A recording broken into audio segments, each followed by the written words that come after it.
Can you say something? Testes. All right, so we're back on another episode of Working Words. And on this episode, we've got our friend Eric McKee. So Eric is a local guy, actually father of one of my buddies. And pretty interesting thing about Eric, you recently retired and decided to buy a whole nother business and get right back into it. Yeah, I retired from the state of Ohio, the Department of Corrections, in December of 2019, right before the COVID. So that was Craziness happened. Huh? Yeah, so it was a good time to get out. Had 31 years in, so it was time to go. I didn't realize it's been that long already. Yep, December of 19. So how long did it take you of being retired to start something else? I don't know. I mean, it was a definite adjustment to get everything. I got up at 4:30 in the morning for so long, and I still get up early now. But it was an adjustment. Then a guy I worked with and worked for from Piketon, his father, they owned a tire shop down there. Then he passed away. That's right. You were a scuzzy tire salesman for a couple of years. Yep. I forgot about that. His father actually passed away in December, right after I retired. Then Jonathan, I don't know when it was, he ended up taking over that, and he owns it now. Then he called me, I don't know, it was sometime in middle of 20. I'd been retired 6 or 8 months and went down there and started helping him some. I was bound to determine you're going to be a super trucker.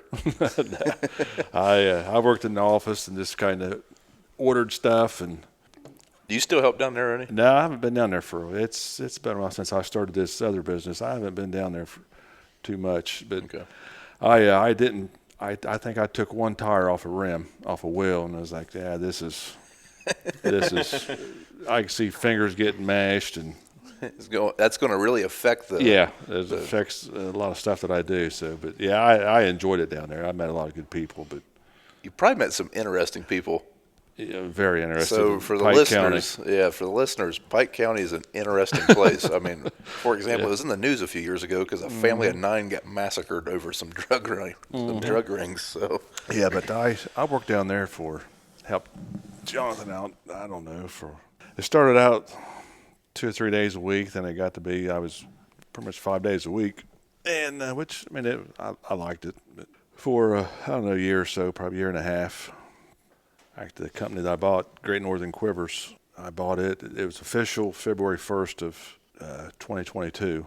okay, so I guess we better give some background on some of your hobbies and what Great Northern Quiver is. Then I bought it was official in February 1st, but I went up to Michigan and brought everything home February 5th, and it's been hell on wheels ever since. Yeah. So as long as I've known you and your family, you guys have shot traditional archery, right? Mm-hmm. Yep. I know when I started hanging around Eli, your oldest, and I seen him using a stick. I'm like, what in the hell is this for? Like, has he ever heard of a compound bow? This is way easier. Crossbow? Yeah. My dad, he bow hunted. Then I started bow hunting at a compound probably 78, 79. Started getting really serious in high school, probably 83 or whatever, 84. Shooting a compound.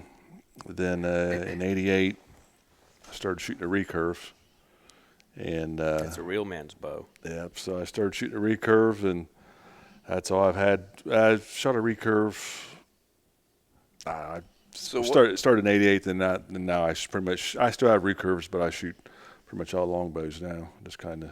So the longbows. What drew you down that road? I mean, like what drew you to traditional archery over because in the 90s that's kind of when compound archery was really blowing up. Yep, 80s, and that was 80s really. But I don't know. I was going to bow shoots every Sunday and all around. There were some guys shooting, sticks, recurves, and longbows. Then I know a couple guys that were doing it, so I started looking around and talking to them and asking them what I needed to do, and I picked one up. I picked a used one up in '88, and haven't looked back. So Okay, so well over 30 years of Yeah. traditional bow experience then. Yep. Almost It's- 35 this year. That's year I And- was born. That's how I know. And I mean, that's all I hunted with. But here, probably in the mid '90s. I mean, I was into it, but probably in the mid '90s, or end of the '90s. That's when I really started really getting into kind of like the history. Not too much the history, but just really getting into the traditional side of archery and stuff. Trying to. So you mentioned a recurve and a longbow. Mm-hmm. Is that not the same thing? No, recurve is they got like they're curved on the tips. Right. It's like On the limb goes like this, Yeah, correct? Right. Yeah, they're like curved away from the shooter. Then the longbow's more just a straight limb. Just So is a Okay. recurve able to get more power with that bend in the limb then? yeah, probably they're a little more forgiving, a little easier to shoot, and they have like a wider limb, probably and a little bit thicker, Okay. a little bit thinner. Longbow's a more narrow limb, a little more sleek, a thicker limb. Still just not a compound. No, or nothing. just a stick pretty and much the same string. concept Yep. except for the curve. Yeah, Okay. and I there's this I mean I like a recurve, but I just love carrying a longbow through the woods. It's just Really? sleek and yeah, it's just there's just something about it. Yeah. So that was probably the original design, yeah, bow design. You think the longbow, yeah. I mean, the recurve. You think it was a longbow, the recurve, and then yeah. I mean, compound. because you had the English longbows and right. So those are the ones that are like 8 foot long? yeah. Yeah. How long is your bow? Like, I mean, Actually, I have Yeah, Eric, how big's your stick? yeah. the thing you shoot your stick with. Most of my longbows are 66 to 64 Golly. inches. It's like twice the size of a Yeah, modern. my recurve is 64. I have a couple that's 62, 62 Wow. inches long. Yeah, and I have a long draw, so that's why I like. You didn't bring one with you. No, I don't know if I've ever damn, seen I a should've. longbow. I wish. I would have loved to Damn, see I one. should. I didn't even think about that. I was seen going to tell you recurve. to bring a quiver and a bow just for, Yeah, for I didn't even think about We that. could have a real short archery Oh, yeah, range this- right here. This would be Oh, nice. yeah, about this- max range probably. Oh yeah, this would be A couple nice of Camaros in the way, shoot but indoor. Yeah, I don't want to shoot a car, but yeah. He's a it'd be nice to professional. shoot. He shoots No, I through the wouldn't. windows with them down. Oh, okay.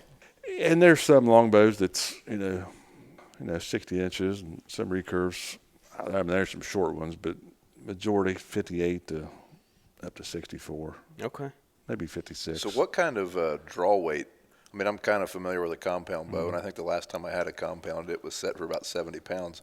So what's like a recurve or a longbow going to be pulling roughly? All mine, I have all mine about. I mean, like the standard, kind of go off. 28 inches.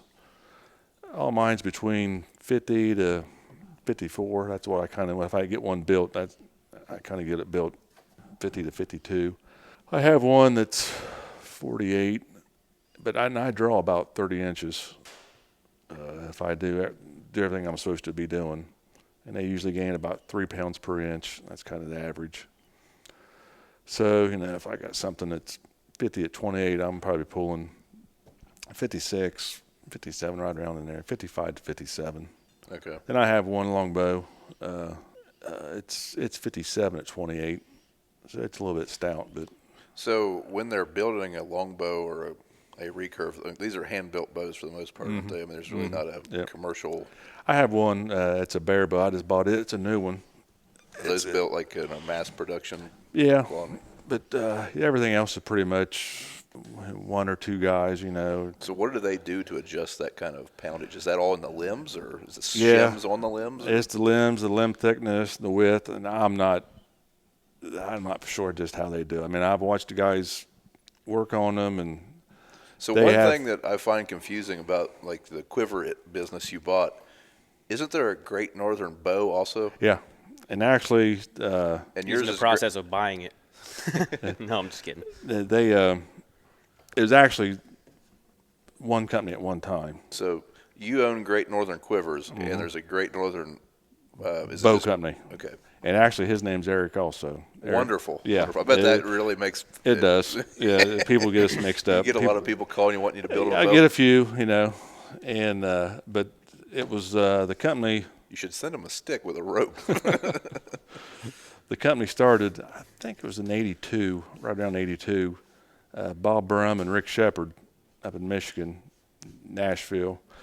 Jerry lives in Nashville, Michigan, and Rick lives in Hastings.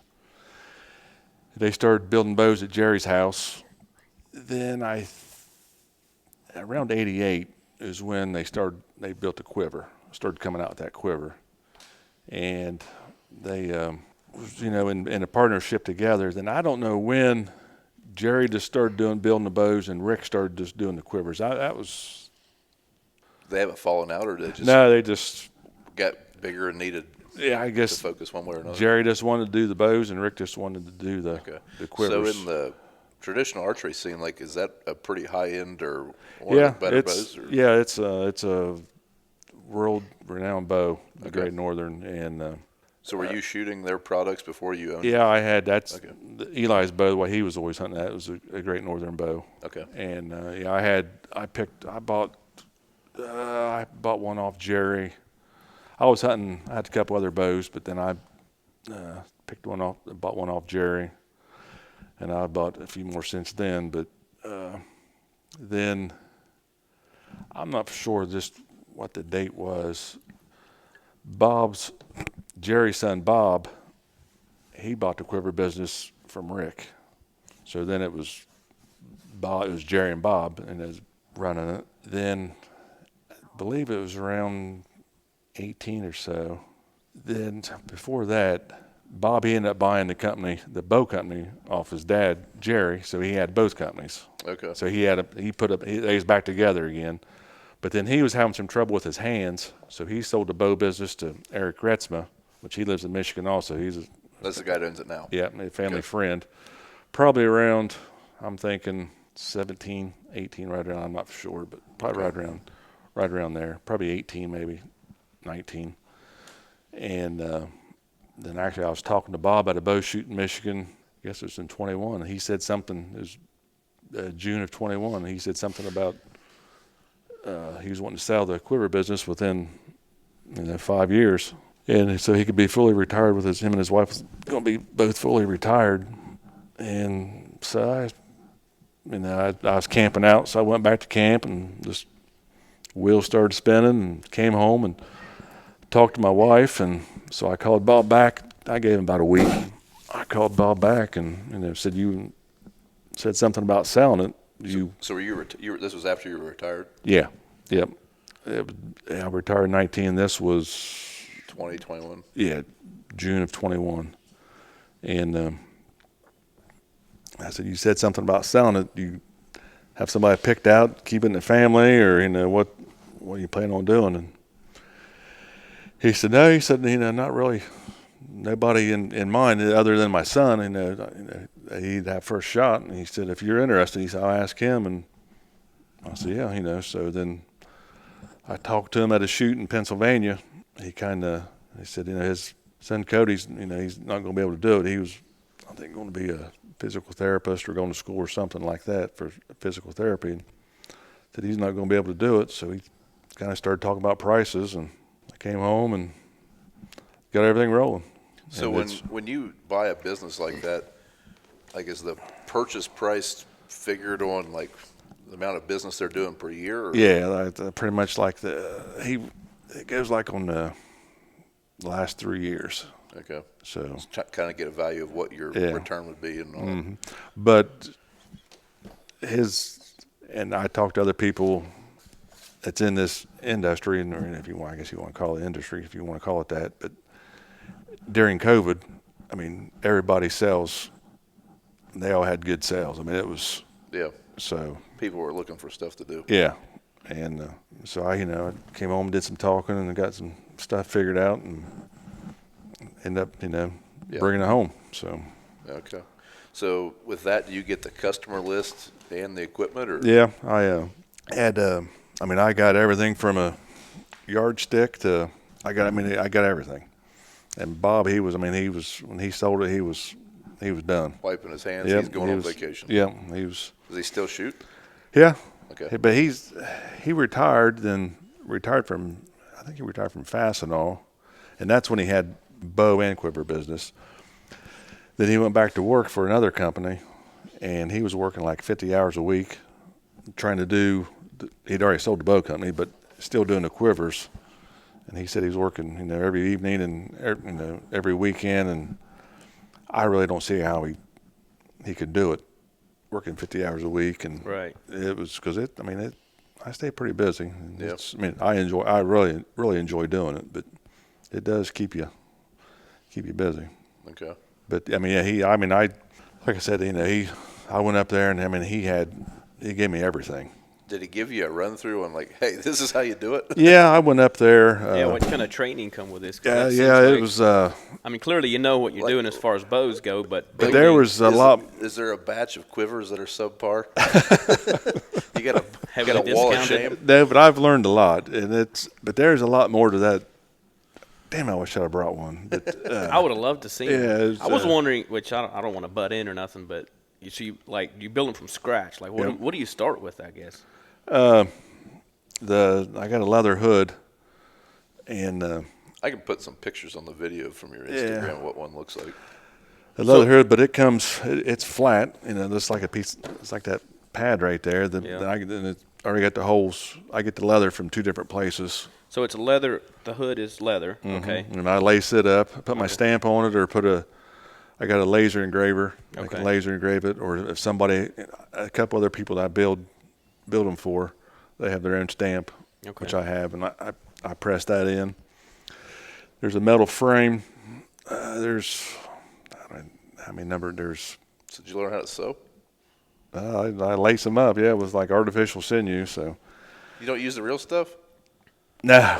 Oh, what the heck, man? I thought he's on there Traditional. Yeah. cutting it out of leather. With a bone needle and all that. But then the metal frame, I get them from Michigan. Then there's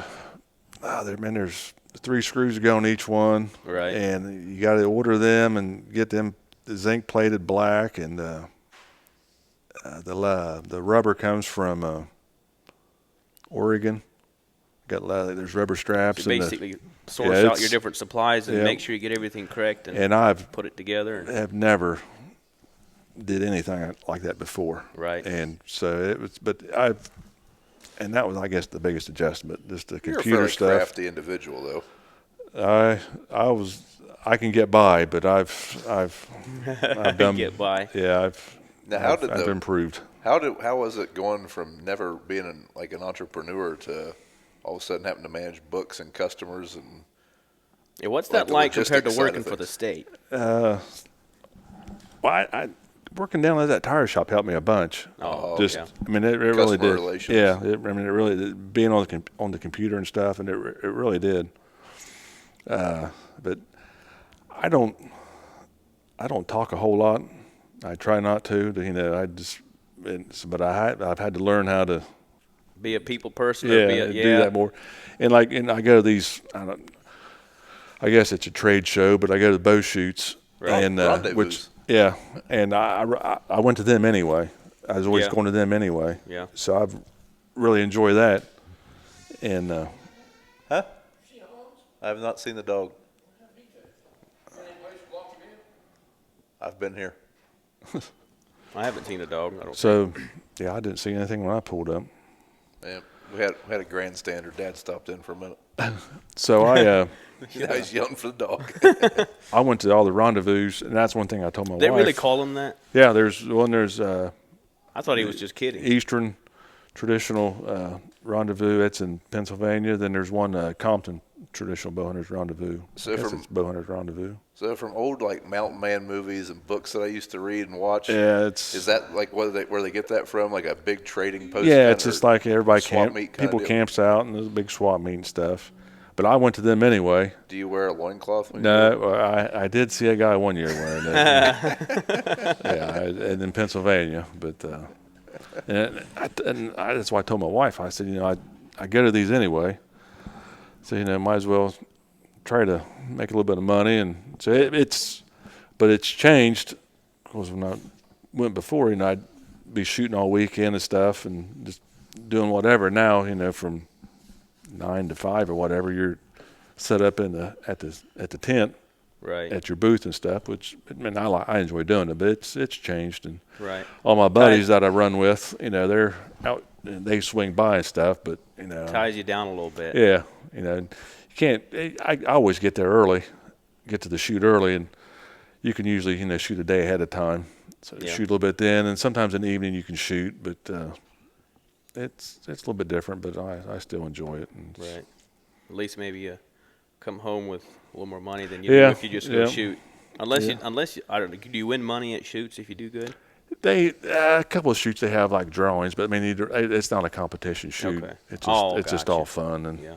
it's stuff like that. But they the Compton traditional bow hunters, they're big rendezvous in Father's Day weekend, and they have drawings. And I actually won their drawing in 2017, 2018. They have it's a pretty big deal, and I won it.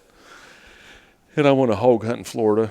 Oh. I got to go to Florida. I was in 18 because I went down there in 19. So, I went a hog hunt and a bow, and it's pretty good. Traditional bow. Oh, Mhm. wow. It's That would be neat. It's a pretty good prize package, and and every year their package gets bigger and bigger. Right. And So are those rendezvous, are they getting a lot bigger now?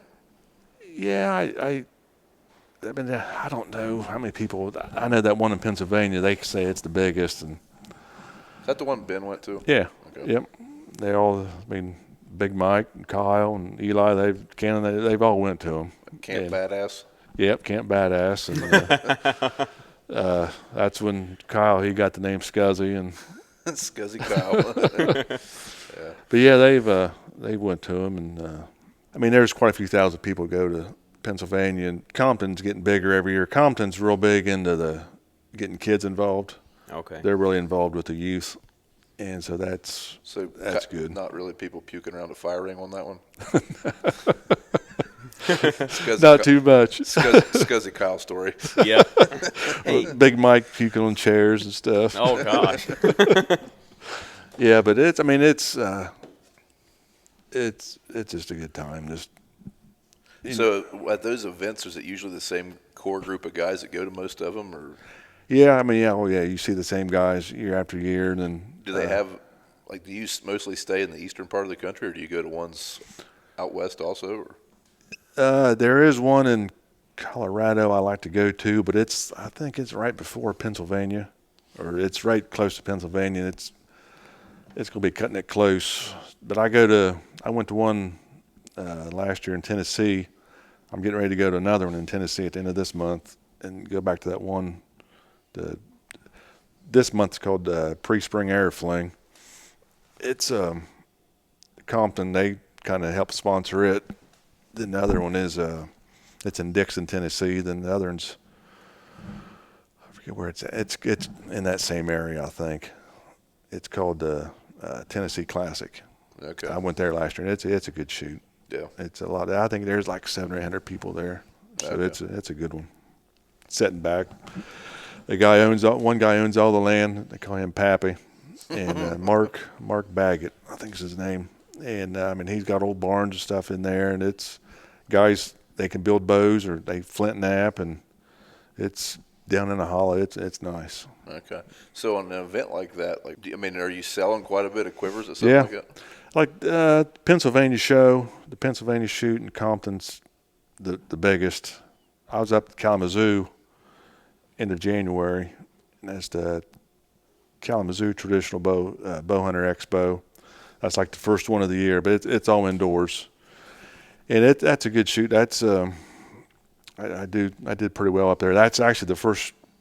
I set up there with Bob last year for the first time. Just kind of he showed me. This is what to expect. Yeah, you talked before about like training or kind of get a rundown of what's going on, how to build them. I went up to Bob's. I went up to a bow shoot called the Great Lakes Longbow Invitational. It's right there in Nashville. It's about 5 miles from Bob and Jerry's. Jerry owns the farm, and his two boys live on it. And so I went up there to that shoot and went to Bob's house. The first time I saw his shop, and he kind of gave me quick rundown. Then I think I went up there. I guess I just went up there one time. He just kind of gave me some Oh man. training, and the biggest thing was really like the laser machine, the laser engraver. Oh yeah. Kind of. Programming it and stuff. Yeah, but I mean everything was programmed in, but just how to get stuff set up and so. You get to call him like you have Oh yeah, provide support for I talked to him. I texted him a couple of weeks ago, asked him something. Yeah, and he's like, "Hey Eric, how are you fucking up my company today?" yeah, he always anything you need, he's okay. Well, that's good if it comes with that. Oh, that's valuable even down the road. Yeah, I mean he told me, he said, you need anything, just call me. Wow. So it's pretty cool. So are you in any big box stores with that brand then, or like I guess I go to some of these big box stores, but I really never looked in the traditional articles. Nah, nothing. I guess the biggest catalog company, traditional, is Three Rivers Archery in Ashley, Indiana. They have a pretty good catalog, and I sell to them. They probably order once a month. Okay. Then there's some bowyers that I sell to, not every month. Then there's a couple others. I send stuff to Germany, France, Sweden, a lot to Canada, Austria. Isn't shipping quite a bit too? Yeah, I mean it's as much as the product, isn't it? Nah, not. But I can send stuff to. I sent something to Sweden. I can send it cheaper to Sweden than what I can to Canada. Oh, Yeah, it's crazy. Makes sense. package must take the long way around to get to Canada. But yeah, it's I've sent stuff to every state, but I think that's about all the countries I've sent that bought from me. Okay. So there's a couple guys in Germany that order quite a bit at a time. Okay. And So now that you're making a living, I guess, in the outdoor industry, does that give you more incentive to go on any more outdoor excursions than you used to? yeah, that gives me a little bit of mad money to hit. Well, it's also good advertising when your product's sitting on the side of a 5x6 moose in the middle of Utah, or not moose, elk. Yeah, that I like doing that. You've went elk hunting? Yeah, first time I ever went elk hunting. I would show you on Instagram, but my phone's up there. In Oh, 2015, and I went to Colorado 3 times. Then I went to Utah in 2020. So how big of a change was that from whitetail hunting to? It's just a terrain. Yeah. Then I went back to Utah last year, and I heard Utah's kind of a hidden gem. Somebody I was watching. Yeah, we just let the cat out of the bag. We killed it. You have to cut that part out, I guess. We killed it. But as far as elk hunting, everybody goes to Colorado, Wyoming, that general area. Colorado. It used to be all over the counter, but they've. Isn't Colorado more friendly to out-of-staters? Yeah, but they're kind of. They start to buckle down. Yeah. Okay. Yeah, and Utah, where I went to Utah, it was over the counter, but it was with an outfitter. Oh. He's pretty much just owned a bunch of land, Gotcha. and we stayed at his cabin, and we used his side by side, and he had a old Suburban we could drive around on, off the mountain and stuff. But, So was that experience more of a, here's where you can go, call me if you need anything, or was he helping you Yeah, we was on our own, Okay. and when I shot an elk last year, and he came and got it, took it to the processor and stuff. And Well, let's get into the elk story. Let's get into the good shit here. So I was going to say, that's on my bucket list is going elk hunt. That just looks too cool. yeah, it was. The Colorado hunts was different than the Utah hunts. Breaking we're out busting out those pictures. Show you. There's a couple pictures right. That's where. Oh man, That's where he fell, and I was standing down there, and what is that? A 5 or 6? yeah, 5 by 6. And, My goodness, that is. Oh, there's a bow. yeah, I see that's what I shot. shot him. an elk with a longbow. Man, Yeah. it don't get much cooler than that. Thank you. Hey, can you turn my headphones down just a little bit? turn it down. Yeah. Okay, that's better. Yeah, it's a little loud. That is awesome. Like that, yeah. And where was this? Utah, probably. We need the GPS location. Yeah, like where do I stay? Probably hour and a half or so, kind of north of Salt Lake City, I guess. It was in Summit County. But in Colorado, we was more. I think the highest we were there. Their elevation was like 8,000 feet. Colorado, we was Camping at that. yeah, well 9,000, and a couple times we was above tree line and stuff. So, and Utah, we was hunting. I mean, it's dry as hell out there, and so we was hunting water holes and stuff. And that's what they're going to be. It's like duck hunting, except with a moose and a bow. Yeah, I mean, it was. The last place I went to in Colorado, it was dry out there too. I mean, Okay. whole different ball game. I mean, it's dry. I've been to Moab, Yeah, which I don't know how that compares to where you were, but it's dry. Yeah, it's dusty and never rains and it's right. dry. What are the food sources for those elk out there? I mean, is there enough vegetation? Obviously. Yeah, I mean, I don't know how anything survives out west. It's just not the forest we're used to. no. It's So I've never been out there, but I've seen videos and stuff of people hiking in Colorado and shit. And You've never been to Colorado? I've never been further west than either San Antonio. Wow, I didn't know that.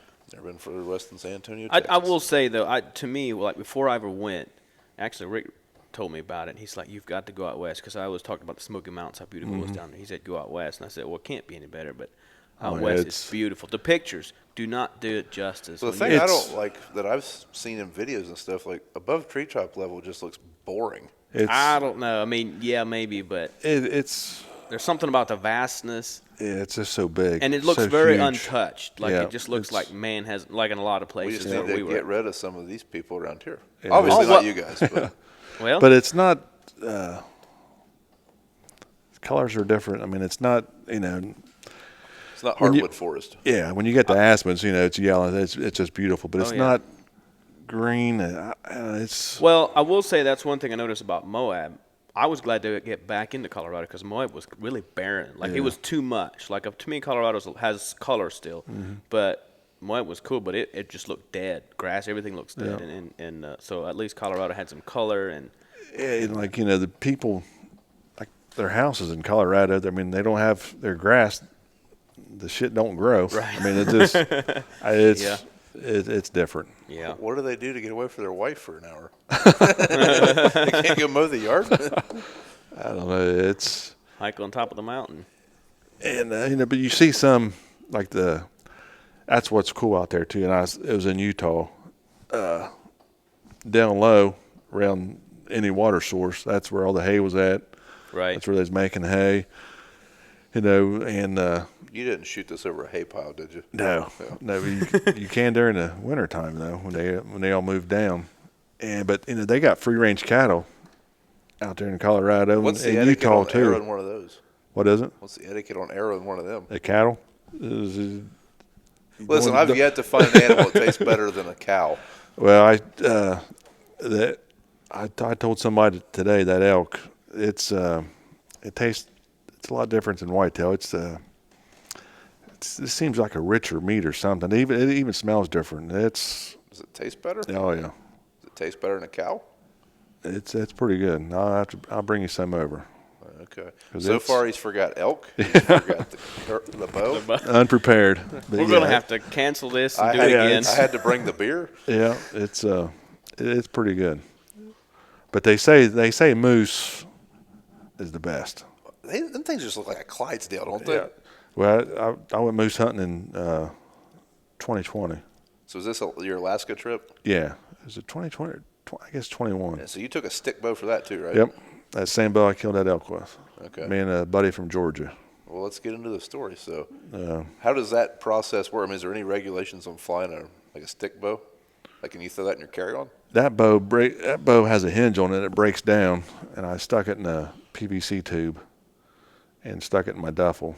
Like your carry-on duffel? No, you can't. It can't. It has to be on your luggage. I Okay, was going but to say, they doesn't know have what to- was in there. It's Doesn't have to be in a lockbox like a firearm, though? no. Okay. But I did have a firearm and Oh, I took with me for just bear protection. Pussy. Where's your sense of adventure? Yeah. You stick bow wasn't enough? No, it's we didn't see any, and we did. There was a couple places we thought there was bear, but it was kind of. Yeah, It was weird. It was different. Did you see the meat eater encounter with a grizzly? Is this the? I think it was in Alaska. He had a story about hanging an elk or a moose in a tree, and then them all getting rushed by one while they were. I know some guys that go up to Alaska. Man, they got some crazy stories, and they're nuts anyway. And after seeing that, I wouldn't be risking it with a longbow either. I mean, that bear come in quick. Oh yeah, out of nowhere. I mean, they saw her, and she had cubs with her too. Yeah. So that makes it more aggressive. So but when you went up there, though, I mean, what about your arrows? I mean, does that have to be in a locked box with your firearm? I just had them in a tube, also, in my duffel, in my check luggage. You know, you can't. Yeah. Had everything in check luggage. You can only take so much stuff. Right. So it's. Yeah. How do you pick what to go to Alaska with? Well, like all of our freeze dried food, I ordered it and just had it shipped straight to the outfitter. Yeah, straight to our. He's a transporter, straight to him, and we could send that. We're going back up there this year. I'm gonna send a lot more stuff, ship a lot more stuff to him, just have it waiting. So where you're at, I mean, are you anywhere near civilization? No, we flew to Anchorage, and flew to Bethel. Then from Bethel, we flew to his village, which was probably an hour and a half. So when you say village, you're probably not talking like Richmond-Dale where there's a sack and save. I think there's. or even a gas station. No, there was. Was there a gas station? No, he had the guy we went with, I think there's 80-some people in this village, and he had like a little general store, which it was cool as hell. And but there was like really no vehicles around there. I mean, there's a couple trucks.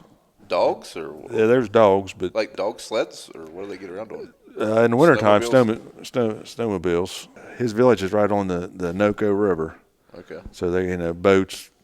They got a little airstrip there, so they get all their supplies off the river. Boats or Little float planes are a dime a dozen out there, ain't they? yeah. Yeah, you went on a trip about that same time. Yeah. Didn't Well, you? that's probably they have an airstrip too, but I guess the float planes are what I saw a lot of. Yeah. They just land on the water. But actually, the unit we hunted in, there was it was restricted for planes. So really? you had to. Oh, so you couldn't sky spot. Yeah, the only way you could get there was by boat, and that river. It's a big river, so it makes it kind of. There's other guys in there hunting, so it's not like a. So is it like a high river-sized river, or bigger? It was probably where we was at. It was 250, 300 yards wide. I mean, it was pretty So you're big. stuck on that side of the river. Yeah. He was stuck. But So how did you find the guy that did you go with an outfitter or did you go to? he's a transporter, and we got to his village, and How did you find this guy? my buddy from Georgia, Vance Henry. Friend of a friend. Yeah, he was talking to a pilot from up there, and he was trying to go with this guy. He's filled up, and so he recommended this Them guy. Alaskans are probably laughing like, "Hey, we got some dudes from the lower 48 coming for a real expensive camping trip." Well, there's I've been on a bunch of them, but actually he took the year we went, that first year, he took 11 guys, and None of them killed anything, did they? no, well, he took 11 guys, and 9 guys killed, Oh, and 2 guys never, but they was all 9 guys was gun hunters, and just the 2 bow hunters didn't kill anything. okay. So we kept say, we messed up your average and all that stuff, making fun, but we had our chances. So if you'd have had a rifle, you think you would have been pretty successful? Oh yeah, but I mean, even Compound? I could have shot one with I should have shot one with. Oh, okay. So it was close. But where the unit we're in, they have like restrictions. It has to be 50 inches wide, the antlers, or 4 brow tines on one side. So you just couldn't quite get a good view. Yeah, well, I was gonna say, who's the guy that runs up with a tape measure? Like, okay, well, yeah, 50. you gotta. I mean, I watched I watched videos and looked at pictures, and it's Right. I mean, it's tough. Yeah. And for sure. you just have to see a bunch of moose. Yeah. Before you can. So you didn't have any experienced elk or moose hunter with you? I mean, that was just you and your buddy. No, just me and Vance. Yeah, and and we know a lot of guys, quite a few guys that are experienced. We talk to them, and But you didn't have someone sitting there beside you. No. Like, yeah, that one's probably a no. no, and Self judgment. so I think it was the third morning. We had a big one. We was just leaving camp, and we heard him coming.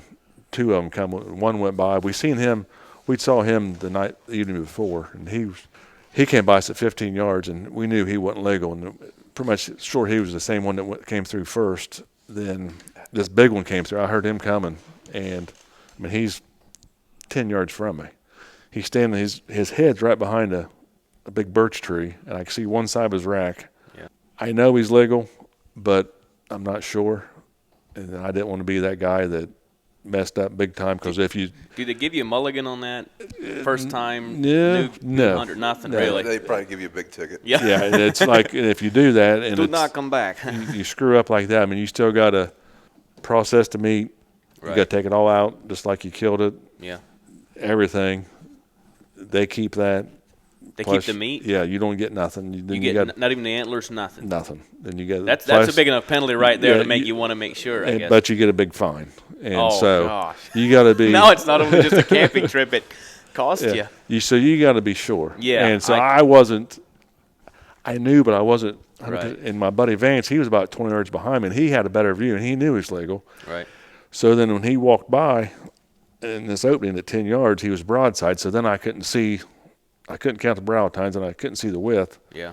And he walked by, and I'm like, I'm not sure. So he went down along the river, and Vance was like, shit, he's legal. Right. I was like, I can't tell. I couldn't tell. Yeah. So we took off downriver and got back on him, and he was tearing the hell out of a willow sprout, just thrashing it. And I was within 15 yards then, but there was so much stuff between us, and I was like, oh yeah, he's You can huge. tell. He's legal. How intimidating is one of those up close? They They look are- like they'd be huge. I mean, The first we saw that one evening, and I mean he's big, but he was only 15 yards, and I'll show you a that video. would be nuts. Be 15 yards from a moose thrashing the How noisy is one of those? They're noisy. Because a squirrel in the tree stand Yeah, sounds or a possum in the They're leaves. noisy, Yeah. but when that one came through right by camp, that I think it was the third morning. I mean, it's like you're looking at a dinosaur. No It's just kidding. like, and that's no shit. I mean, it's like I mean, how tall are they on the mean, shoulder? Do you estimate? 7 foot. I mean, 7 foot. Wouldn't barely close fit to- through the door. Close to 7 foot to top. That hump on their shoulders. Right, yeah. It's over 6 foot. So their head is the top of that. Well, Top of the antlers, maybe. yeah, not. That- I mean, that you talking about We're looking at him We're in a and 12-foot ceilinged room. Yeah, but that hump can be right at 7 foot. Golly. But it's over 6 foot, and it just look like they're How many pounds of meat is on a moose?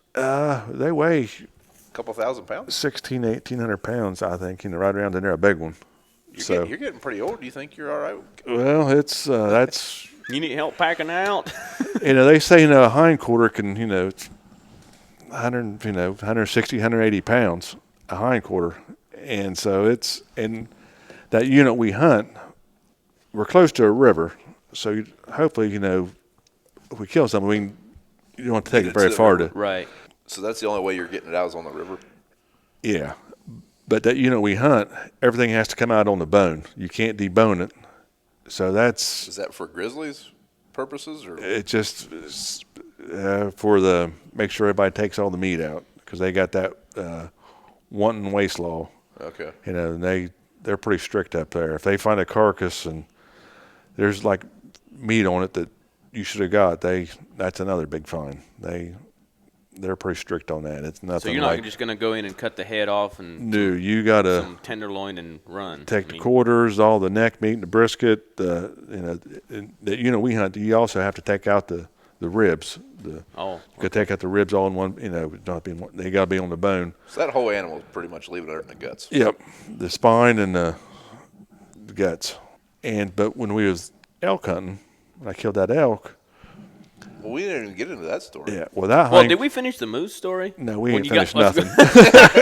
I feel like we're jumping around. Yeah, This but is typical. But that when we was coming off the mountain with that elk, I had that quarter on my pack, and it was probably 80 pound or 90 pound. Mm-hmm. And I'm thinking, I told my buddy Vance, that's when I went, he was with me elk hunting. I'm thinking, oh damn man, I said that moose, I don't know, that's a whole different ball game. You throw, I know it wasn't 100 pound, but I mean, that elk quarter. could it be where you have to make several trips, maybe? Oh yeah, you got to make a lot of trips, but How do you keep the grizzlies off of it? Be quick. Because, I mean, I'm guessing you're in amongst them where you're hunting probably. luckily where we was at, we didn't see anything. But are they never in that area? Yeah, but guys, they have like electric fences. Yeah. They'll put it around their meat. And that'll keep them off the meat site Yeah. or kill site? Or they'll hang it up. They'll get it up, hang it up high. And we had electric fence. We didn't have to use it in Alaska, but we didn't kill anything. But Did you sleep around it? Electric fence? no, we didn't. We didn't. Well, that one night we was laying in the tent, and it was black. I mean, you can't see shit. I mean, Vance had a 44 Magnum pistol, and I had one of the Mossberg, the Shockwaves shotguns, the little short one. That's what I carried with slugs That way you in can it. get under your chin while they're eating you. And so I kept it right by You're her cot. trusting your life to a Mossberger. Come on, man. So I kept it right by her bed. So I carried it with me all the time. But we was laying in the tent that one night, and I was almost asleep, but I could still hear, and I could tell Vance. He sat straight up in bed. He said, "You hear that?" I'm like, "No, I didn't hear nothing." He said, "Man," he said something woofed out there. I said, "I didn't hear it." He was grabbing his gun and all that shit. So I laid there and I was like, I didn't hear anything. And till this day, he still swears up and down there was something out there, but we didn't. Is that one of them deals where you're like, I'm just going to go to bed and hope nothing happens? Yeah. Hope you don't get woke up Because in the middle of the night. every time I've camped in a tent and I hear a noise, I'm like, I'm just going to go to bed and pretend nothing happened. We heard. And you're In Ohio. Or there's no grizzlies or Yeah. worst thing's probably a coyote, maybe. Maybe a we black bear. heard there was wolves. We heard wolves probably 4 or 5 nights, Wolves would concern me too because there's packs. but they was across the river, so I was. So as long as there's water between you and them, I you're didn't. good. I felt pretty good they about probably that. can't swim or nothing. Nah. There's probably none on the other side of that river. There's hunters on the other Yeah. side they can eat before they get to you. But yeah, it was. It was So interesting. So you got up close to that moose, but you couldn't get a shot because of the No, brush just and stuff. and actually then he's tearing up that willow bush. He walked up and he got up on a bank, and I tried to get around him, and I called to him again, and he came down. I mean, there's like a 12. I couldn't see him. Right. I could hear him up there because they are loud. Must be pretty thick then. Yeah, where it's you were thick, at. but they were loud. Just walking, and the bulls. I mean, when they're rutting, every step they're going, oof, oof, grunting. I mean, and you can hear it a long ways. Right. And I heard it. He was up there, and I could hear him walking around. So I started calling to him, and then there was you see a 12-foot or 15-foot sapling just get pushed out of the road, Yeah. and I could tell he was coming. There he goes. I'm like, oh shit! And he got within 10 yards. I mean, he was coming right at me, not charging, just coming at Yeah. me. And I'm like, well, I need to do something here because I just took a step to my right, and he just kind of stopped, and I still couldn't get a shot. And he just turned man. right around and just went back around. And Are they easier to sneak up on than an elk or a whitetail? You think? Or? I mean, yeah, I mean they can smell, and they don't have they can hear. Yeah. But big it's ass ears on them. yeah. But when you call, I mean, I was like walking around, so he can Okay. hear it sounds like a cow or whatever, Right. walking and stuff. Well, I was going to so, ask you, do you think that humans spook more big animals like that trying to be sneaky whenever yeah. they're not quiet yeah, animals? probably Well- because they are loud. I mean, coming through the Well, I woods. guess an elk's probably a pretty loud animal too, isn't it? Yeah, but not. I mean, they can I mean, they're a 1,000-pound animal, aren't they? 700 pound or whatever, 800 pound. An 800-pound animal Yeah, ain't going to it's- step over every stick. But like them, just like with them bull moose and elk's the same way. I mean, I've heard it them antlers. I mean, you can hear them even if you can't hear them walking. Their antlers is Hitting everything. hitting, but they can go through stuff that you would think, how in the hell they get through there? Right. But Yeah. they still get through it. But yeah, they're loud. Yeah. But they can be quiet too. I mean, if especially elk. But where we's at in Alaska, there's a lot of water. The marshes and stuff. And you can hear them walking through all that stuff. Plus, they're grunting. Then you hear cows calling. They're calling. Okay. You hear them in the middle of the night walking by. How many days were you guys on that trip? I think we was in Alaska. I think we hunted 9 or 10 days. Okay. Just living on mountain house meals? Yeah. Did you ever shit again? We had like peanut butter and honey with wraps, which I love peanut butter and honey. Not for 10 days, I bet. Trail mix. Yeah. But You're living on backpacking food. yeah, but other than that, the mountain house, and I was tired of mountain house. What was your go-to? I've heard chili mac.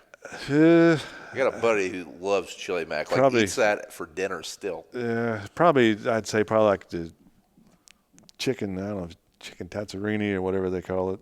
I always like lasagna. Yeah, lasagna. I had hard. that. And, You can kind of blend in a bunch of crap in lasagna. yeah, probably the chicken. Did you Anything ever with have chicken. Did you ever have the ice cream sandwiches?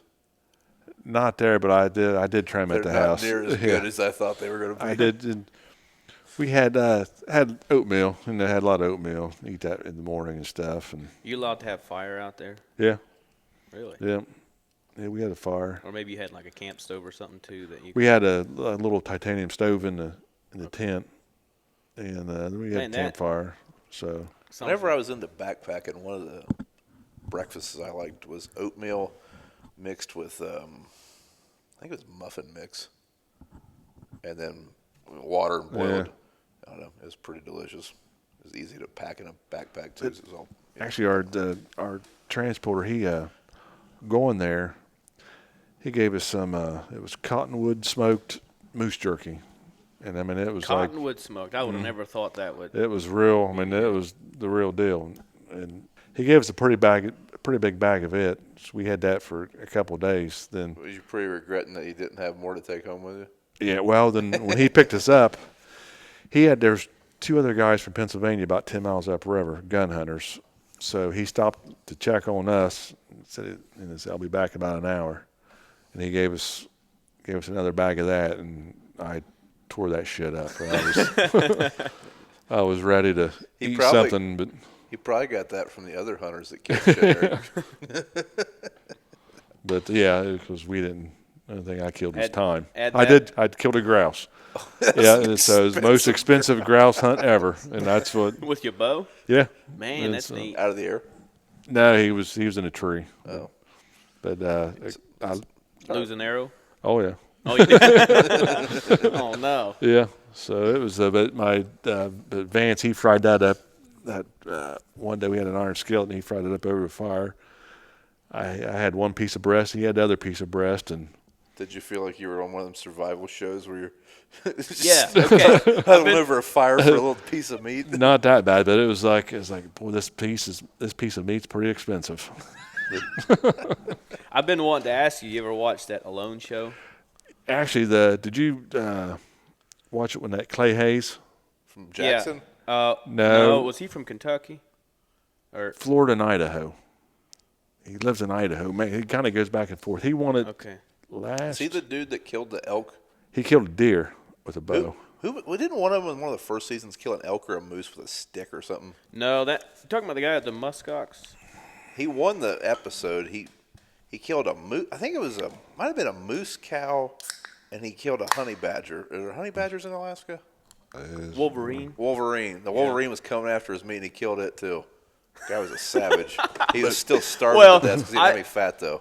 He was literally. To me, the most diehard was Roland from when he went 100 days, and he had to kill that muskox. Well, he shot it, but then he had to run up and stab it and run away. You didn't watch that, but anyways, yeah. Caveman style, huh? And this guy was a diehard, but yeah, he shot it and he wounded it, and he couldn't. And he's like, I can't wait for this thing to bleed out because it's getting late. He's like, I gotta finish her off.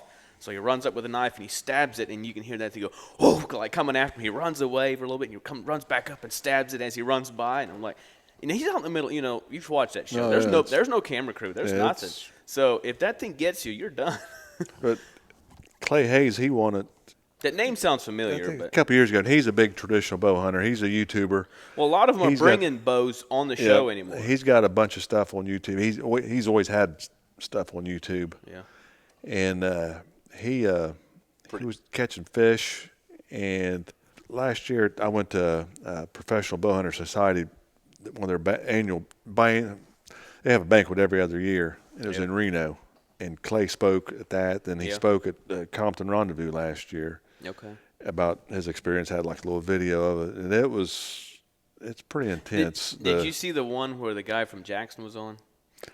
Nah, I know who you're talking about from Jackson. 19 hours? He lasted overnight. Oh, did he? Really? Well, yeah. He talked a huge second game. season, episode 1. There's no 2 for him. But I'm trying to think of where you could watch it. But anyways, he's from Jackson. I'm like, all right, we got a local guy on there. Talking a huge game, too. Like, I ain't no wimp and all this. Yeah, he's been on all that stuff, hasn't he? I mean, I don't know. Don't he have, like, how-to videos? And I'm not sure if he did or not. I didn't really look him up, really. But he did, in his defense, he did have bears poking at his tent, like pushing at his back. He didn't just hear the wolf. He had him right there. And, of course, they don't have any kind of weapons. It's just air horn and flares and stuff. But I thought, man, that's pretty bad. But then in season 3, episode 1, they had this other guy come out. Is that the Army guy? Yes, that was the guy that was talking the big talk. And he was a okay. Marine and all this and that. He's a big, tough guy. He was crying, wasn't he? Well, I could tell when they were on the boat going to the drop site, he looked scared. I'm like, either that's just his look or we're in trouble here. And he gets into the woods and he makes it just barely in the woods. He starts sweats rolling down his forehead. And he's like, he saw some bear scat, and he's like, man, that's fresh, man. And he starts freaking out, and he literally turns around, goes to the beach, and calls him, like, I'm done. And I was like, well, this makes the Jackson guy, he's second shortest, I guess, but that was kind of funny. Clay was talking about, he's got a wife and 2 young sons.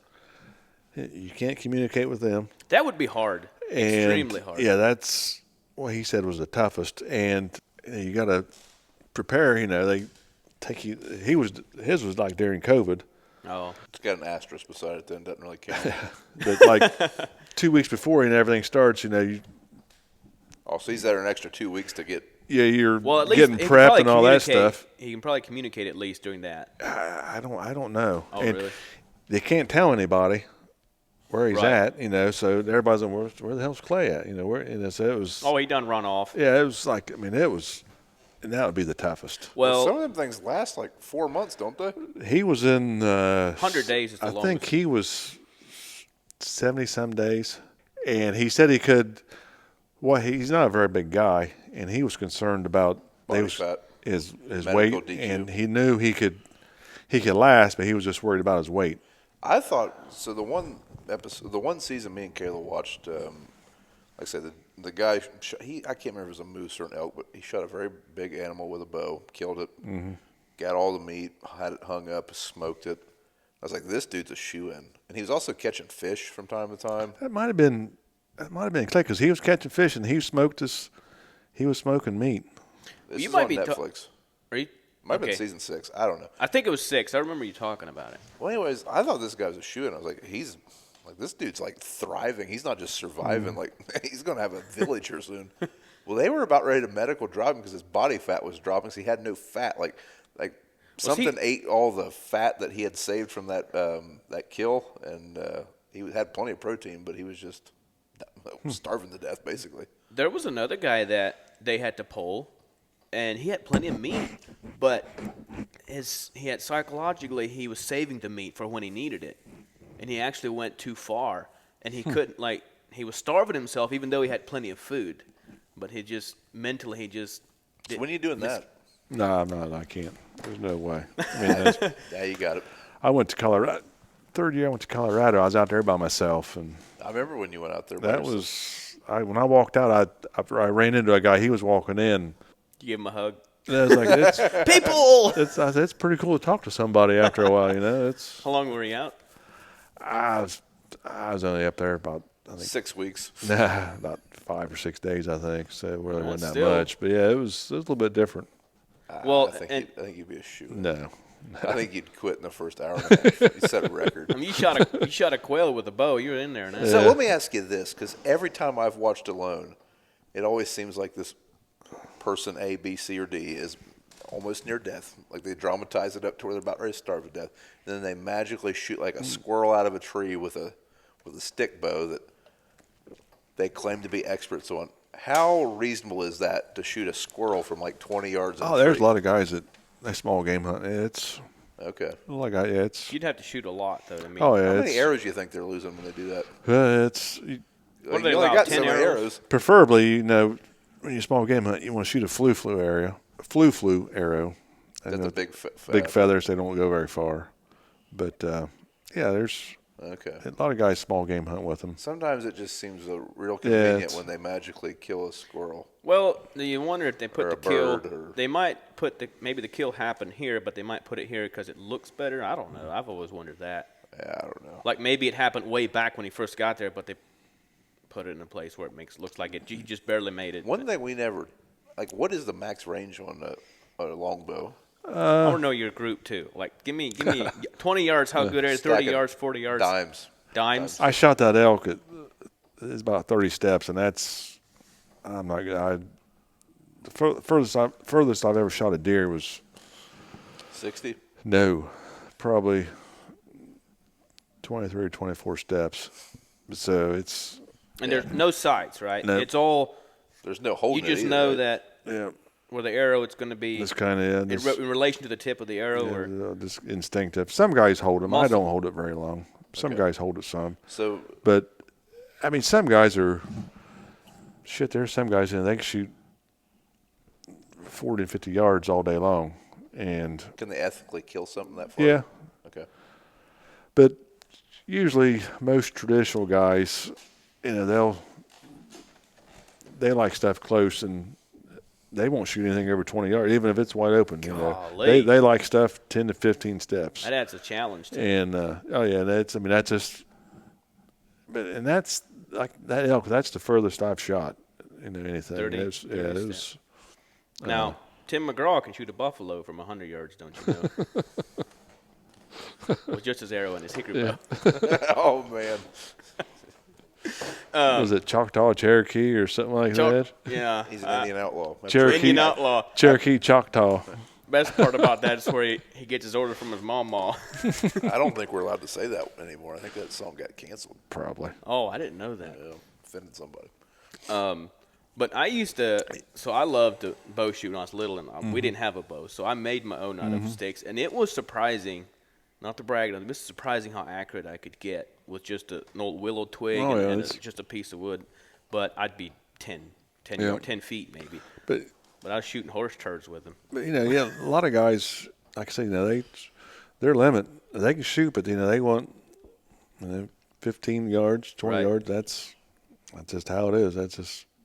Well, I mean, that's no different than going from a gun to a bow. It's just it adds an element to it, getting that close to the game without being spooked. So what is your favorite, like what draws you to it? Is it the challenge or is it the traditional aspect of it to where it's more like, back before there was all these modern advances or? Probably a little bit of both. I don't know why I started it. Really, I mean, I guess I like the challenge, and it's just simple. And I love carrying a stick bow through the woods. I just love there's something about it. I don't know. So when are you going to start wearing buckskins? Because I've seen you. You're still wearing like $1,000 worth of camo out there. My dad, he did the buckskinning thing. Oh, did he? Yeah, he was into that. And I have a couple muzzleloaders, the old smoke poles. Yep. And I've hunted with them, and I like carrying them through the woods. It's pretty. Like you're talking the flintlock or the actual? I have a percussion. I have my dad's flintlock. I never have hunted with it. but I have a percussion. So there's a flintlock would be the original. It has a piece of flint and the hammer. Then the percussion is the same design, but it has an actual cap. Has a cap. 'Cause that's what hammer and cap. So my like grandpa had one of those. Mm-hmm. And Traditions or a Thompson Center or what is it? It's a custom Dad had built for me. And, I have a 32 caliber, and Dad's flintlock is I think a 44, 45. A guy down in his name is Tommy Dick, made them. I think in Peebles. Then my 50 caliber Dad had built for me when I was in high school. John Cottrell, he built it. He's here in Chillicothe. Okay. So I've killed a couple deer with it. Patch and round ball. oh man, So We have a 62 caliber flintlock. a You do? 62? Yeah. Yeah, it was fought in fought in the Civil War. no shit. Yeah. I'd like to see that. I want to. It's not functioning, but that's a freaking man's gun. That thing is huge. Heavy. Yeah, that thing's every bit of 12 pounds. Was it in the family, or did you guys buy it, or? Bought it at an auction. So I guess I don't really know that it was fought in the Civil War. But Sounds good. That was the story. Yeah, that was the story the auctioneer told. Yeah, but I think Dad got that at an auction when I was like probably 6. And I thought it was the coolest thing ever. One day Mom just said, take that and put it in your safe. So. Does that flintlock, does that have a delay? Yeah, it's kind of boom. Yeah, something like that, I guess. So. What? Well, my grandpa had one that was that design, but it was an actual cap gun, or what's It's like a number 11 cap. And maybe it was dirty, but I remember like shooting it and be like, pow, boom. And that was something to get used to. Yeah, my percussion, it's Okay, pretty much automatic. But yeah, that flintlock, it's because we might have had dirt in it or something, or maybe it needed clean. But So is that with a powder horn, putting powder in the flash pan? And yeah. Okay. Yeah. I didn't know your dad was into that stuff. Yeah. I still have all his stuff, his buckskins and all that stuff. Yeah, he went to a couple, and I know he went to a couple rendezvous. And How far can one of them things shoot? You get 200 yards out of one? My 50 caliber, I shot a small buck of a buddy Don's. I was in a hayfield. I was laying across the round bale. It was like 100 yards, but I was good rest. And after you shot, were you just kind of hoping it died because you couldn't tell, or? Yeah, I mean I had to track him, but I mean from the dust cloud. Oh yeah, you can't see nothing. But I've killed I killed a coyote with it, and I've killed a handful of does. Everything's 30 or 40 yards, but you 50 or 60 yards all day long. It's all open sights. Yeah. Oh yeah. What's your opinion of like modern muzzleloaders? I mean, like not inlines. I mean, like what Ben has. I mean, that thing shoots 500 yards. Yeah. Like at what point is that no longer a muzzleloader? Yeah, it's just thing. I have it loaded in the muzzle. I have a Thompson Center. The inline one. And that thing's like a rifle. Well, his is a smokeless. I mean, there's no smoke. Yeah, it shoots 500 yards. It's not even dirty. You don't have to clean the damn thing, which is perfect for him. I've heard of them, but I never have even saw one. So, but I know I've heard of them, but it's just a high-powered single shot high-powered rifle. But that's how them Thompson Centers are the same way. It's how you can shoot 200 yards with them. But yeah, it used to be called a primitive season, and it's not primitive for sure. But so I remember, I started muzzleloader hunting probably when I was, 2001, and at that time, inlines were just taking off, but there were still a lot of people using number 11 percussion caps. Oh yeah, yep.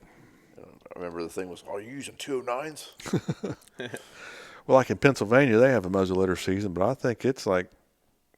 It has to be flintlock. They do that. Meat Eater. He was on one of those. Okay, one of those episodes they went. They're muzzleloaders. I mean, that's pretty cool. They separate the men from the boys when it comes to muzzleloader hunting. Then the first year I was in Colorado, ran into a local out there, and he was moose hunting. Yeah. And he drew a bull tag for a muzzleloader bull tag, but out there you couldn't be. I'm good.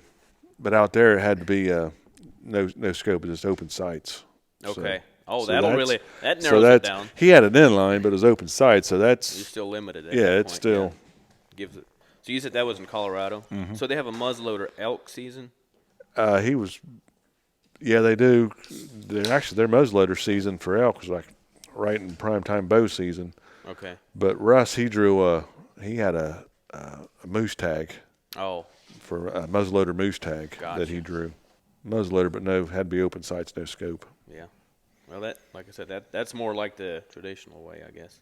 So one thing I can appreciate about like traditional hunting, the craftsmanship of it. Like so, I mean, you've got Ben at one point was pretty into it when he was. Oh, he's got a hell of a nice bow. Is that a Schaefer? Mm-hmm. I mean, that's just a pretty bow to look at. And then like them old flintlocks. Like I seen one today at a gun store. Like beautiful guns. And hand built, probably. Yeah, it's them. I mean, them guns are the same way, but like the muzzleloaders, but them bows. I mean, they're works of art. How there's some bows that, I heard of a Schaefer. Someone was talking about it a couple of weeks ago. I mean, the guy that builds them, his name's Dave Windauer out in Montana. His last name's not Schaefer, huh? That's a letdown. Well, Paul Schaefer started it. Got sold, gotcha. And Dave was working with him, helping him out, kind of, I don't know if you want to call it an apprentice, but working with him. And Paul got killed in '93.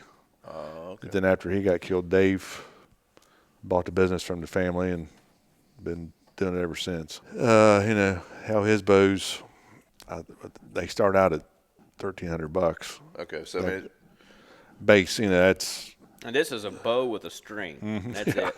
And I bought fellow backwards when go all the way up Buddy to, Ben.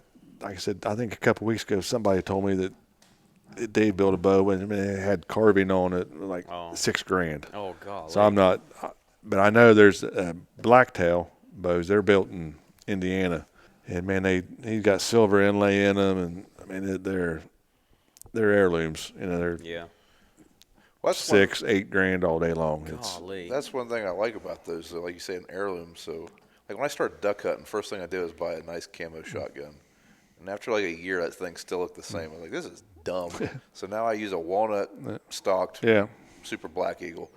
Still a nice gun. Doesn't look as cool to some people. I love that thing. Like it's rusty. It's got bluing wear. Character. There's nicks in the stock. It's like one day, character. when I'm old and can't shoot anymore, I'm going to go with the Dax, and it's going to look like shit. And I'm like, hey, I've got a whole lifetime worth of hunting with this gun. Well, like the bow that Eli had built for me for my birthday a couple of years ago, he had a Schaefer built for me. And on the side of the right, they called it, they don't have sights, but they call it a sight window. He had Dave put a ivory medallion in it with a scrimshaw of a picture of my dad. Oh, wow. So that's there ain't a price on that. Wow. That's pretty cool. I haven't killed anything with it yet, but I'm going to this year. So I've taken it hunting. Is it a longbow or recurve? It's a longbow. It is, okay. It's a Schaefer silver tip longbow. Okay. Yep. Yeah, I remember. I think Eli posted a video of that on Facebook. Yeah, it's. That was really cool. I knew he called me on my birthday, and said, hey, I wish me happy birthday, and said I got you something, but it's going to take because them custom bows take anywhere from 7 months to some guys are almost 2 years. They're just booked out that far. Yeah, right? most guys 7 months. Dave, I think he's 14 months right now, but somewhere between there. But Eli said, I ordered you something, but I bought you something. But it's going to take like a year to get it. I wasn't even, Oh, I figured that would give it away. Well, I was like, I wasn't even thinking. It's like, okay, that's cool. He said, you want to know what it is? I was like, well, yeah, whatever, I was like, sure. And he said, I ordered you a Schaefer silver tip. Oh, and man. I just went, bullshit. And I just said, bullshit. He said, no, I really did. This is the same Eli that was too cheap to buy his own shotgun when we used to duck hunt together. And I said, bullshit. And he said, no, I really did. And I said, you did? He said, yeah. He said, anything you want. He said, I just talked to Beth. That's Dave's wife. He said, call out there and tell her what you want. Mm-hmm. So I'm like, okay. So I'm like, hung up the phone. I'm sitting there thinking, I'm like, think it was this prank? Well, now I knew he was serious. Then I'm like, holy cow, man. I'm like, wow. You probably hadn't got anything for Christmas in 10 years. So I waited about an hour, and I called him back, and I said, hey, I can't believe you did that. You don't need to do that. But he said, well, I wanted to, and I did it. So I said, well, I'm going to tell you what I want. I want a one-piece longbow, 66 inches long, 50 to 52 at 28. I like curly woods, and I want a checkered grip because Dave checkers the grip. I mean, and I said, other than that, I said, you do it, whatever you want, surprise me. Yeah. He said, okay. So what other options are there? Oh, shit, they got. I mean, is that just like the trim, I guess, of it? Or? Yeah, I mean, they got, you order all these different woods, to get different, like, antler for the limb tips, sheep horn for the limb tips. Okay. You get sheep horn or antlers in front of in front of the grip. I mean, it's pretty much endless. Gotcha. Okay. And so I thought, I like that, but you can get whatever you want. Right. So it took about that was in September, and I got it in the following November. So, it was 14 months or so, but it took a little bit longer because of that medallion, which I didn't know So that was the surprise. Oh yeah, and I didn't have a clue what the woods were or anything. So, typical Eli, the bow's at my house, so I called him. I said, "Hey, the bow's here." I said, "Get your ass out here so I can open it up." And he was throwing discs. He's somewhere throwing a disc. He said, "I'll be there here in a little bit." And I'm like, "Whatever, okay." So I'm sitting there looking at this box, and I'm like, damn, dude, I think he threw like 2 courses after I talked to him, So Eli might be addicted to Frisbee golf. So I'm like, damn, dude, get out here. So, so he finally got there. So we was in the kitchen, and Eli and my youngest son, Ethan, and I guess Ethan was videoing it also, and I didn't know that. But so I'm like, I'm opening up this box, and I see the wood, I'm like, oh, man, that's cool. I know it's going to be nice. Mm-hmm. And so then I knew there was a medallion. I saw the medallion, but I didn't have it. So it was like something kind of trimmed. Yeah, I wasn't even thinking, and it was wrapped up in bubble wrap, and I cut that bubble wrap off, and I seen that picture of my dad, and that picture sitting in our living room. Yeah. And I knew what it was, and I'm like, holy cow. Yeah. It was just so. Yeah, it was pretty. And then Eli was, they was both videoing on it. I didn't even know. Yeah. I didn't know that either. So it was pretty cool. But I took that bow bear hunting last year up in New Brunswick, but I didn't do any good with it. So I'm gonna take it back this year. So hopefully, it's pretty cool. And does part of you want to not use it at all, or do you want to take it out? Yeah, I want to get some scars on it. Yeah, I mean, I'm pretty careful with it, but my dad's with me, when I just got that bow with me. I know he's always with me, but when I got that bow, it's pretty cool. Pretty big spiritual experience. Yeah, it really is. It's pretty cool. Have a bad day, you can sit and talk to your dad. Yeah, I mean, So did you make a quiver for it? Yeah. Oh yeah, it's okay. Nothing. I didn't know if that was one of them deals where $6,000 boat comes with a quiver. Oh no, it's he didn't pay that much. He paid too much for it, but it wasn't that much. Yeah. But it was, I put a quiver on it. I picked out some good leather, and so didn't go get one at Dick's Sporting Goods. Yeah. So let's get to the big elk kill story, because we kind of glossed over it. Yeah. So this elk kill, this was this year, wasn't it, or this past fall? Yeah, 20. Is this your first elk? Yeah, August 29th of 22. Okay. Yep. So you're in Utah. Mm-hmm. Are you solo, or are you with a guide? You said you had a guide, right? Or an outfitter, yeah. But we's on his land and staying in his cabin, and other than that, we was on our own. Okay. And I was with 3 other guys. So everyone was just leaving base camp and going their own ways. Yeah, we just split up, and the area I hunted there 2 years before, and I saw everything but elk, and everybody else was seeing elk. And this year, you drew the right spot. Well, I started out, I wasn't seeing squat, and everybody else was seeing elk. I'm like, here we go again. So there's another area about. It took about an hour to get there from the cabin. I had to drive a long ways, then get up on the mountain.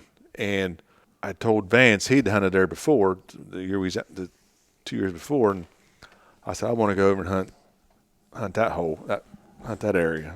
I knew where it was at, but I didn't know just where it was at. So we had to go down to the Blacktop Road to pick up some gas for the side by side and the generator, and it from the cabin to the Blacktop, it was 6 miles. So when we drove down, we all went in. So it was in the middle of the day. We'll all go down. So I jumped in the passenger side. My buddy Tony was driving the truck. It's just Tony, yeah, little Tony up from New York. 75-year-old man that's better shape than all of us. And I opened up and shut 17 gates that day, going down and coming back. I'm going, boy, I screwed up getting here because we going down. You were the gate bitch. Yeah, I had to open up 3 gates, going down and shut them. Coming back, open up 3 gates and shut them. Then going over to where I hunted at, there was 3 more gates to get up into there. And so, always you open, if it's shut, when you go through, you shut it. So shut it, yeah. went through there again and opened and shut them. Then coming out, had to do it again. So then I went back that afternoon. I had to open up, went through 3 more gates. See, there's your problem. Like around here, I just leave the gates open. Oh shit! I was wanting to. Then, so I hunted up there. Might have been impolitely told not to come back. So that first night I hunted up there, I had to open up all the gates and shut them and stuff. And I saw, a 3x3 came in, just a 3x3 elk. He still had velvet on, which I wasn't being picky. I could shoot Oh, really? a bull or cow.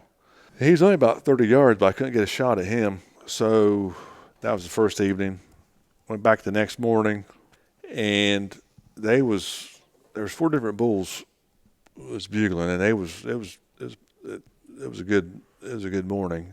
So when them things start bugling, is that kind of like turkey calling, where it's just hair stands up on the back? Oh yeah, It's it's a pretty good loud.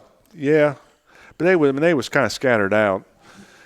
But there's one up on the mountain, and so I went after him, and I got within 100 yards of him, and I thought he was coming because I could hear some elk just right over the edge, and I could hear an antler hitting, and I said, shit, he's right there.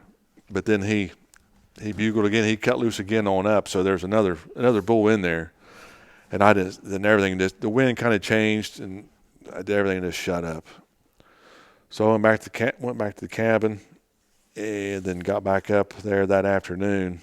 And I'd been I sat at this water hole, and I was in this little clump of little small oak trees.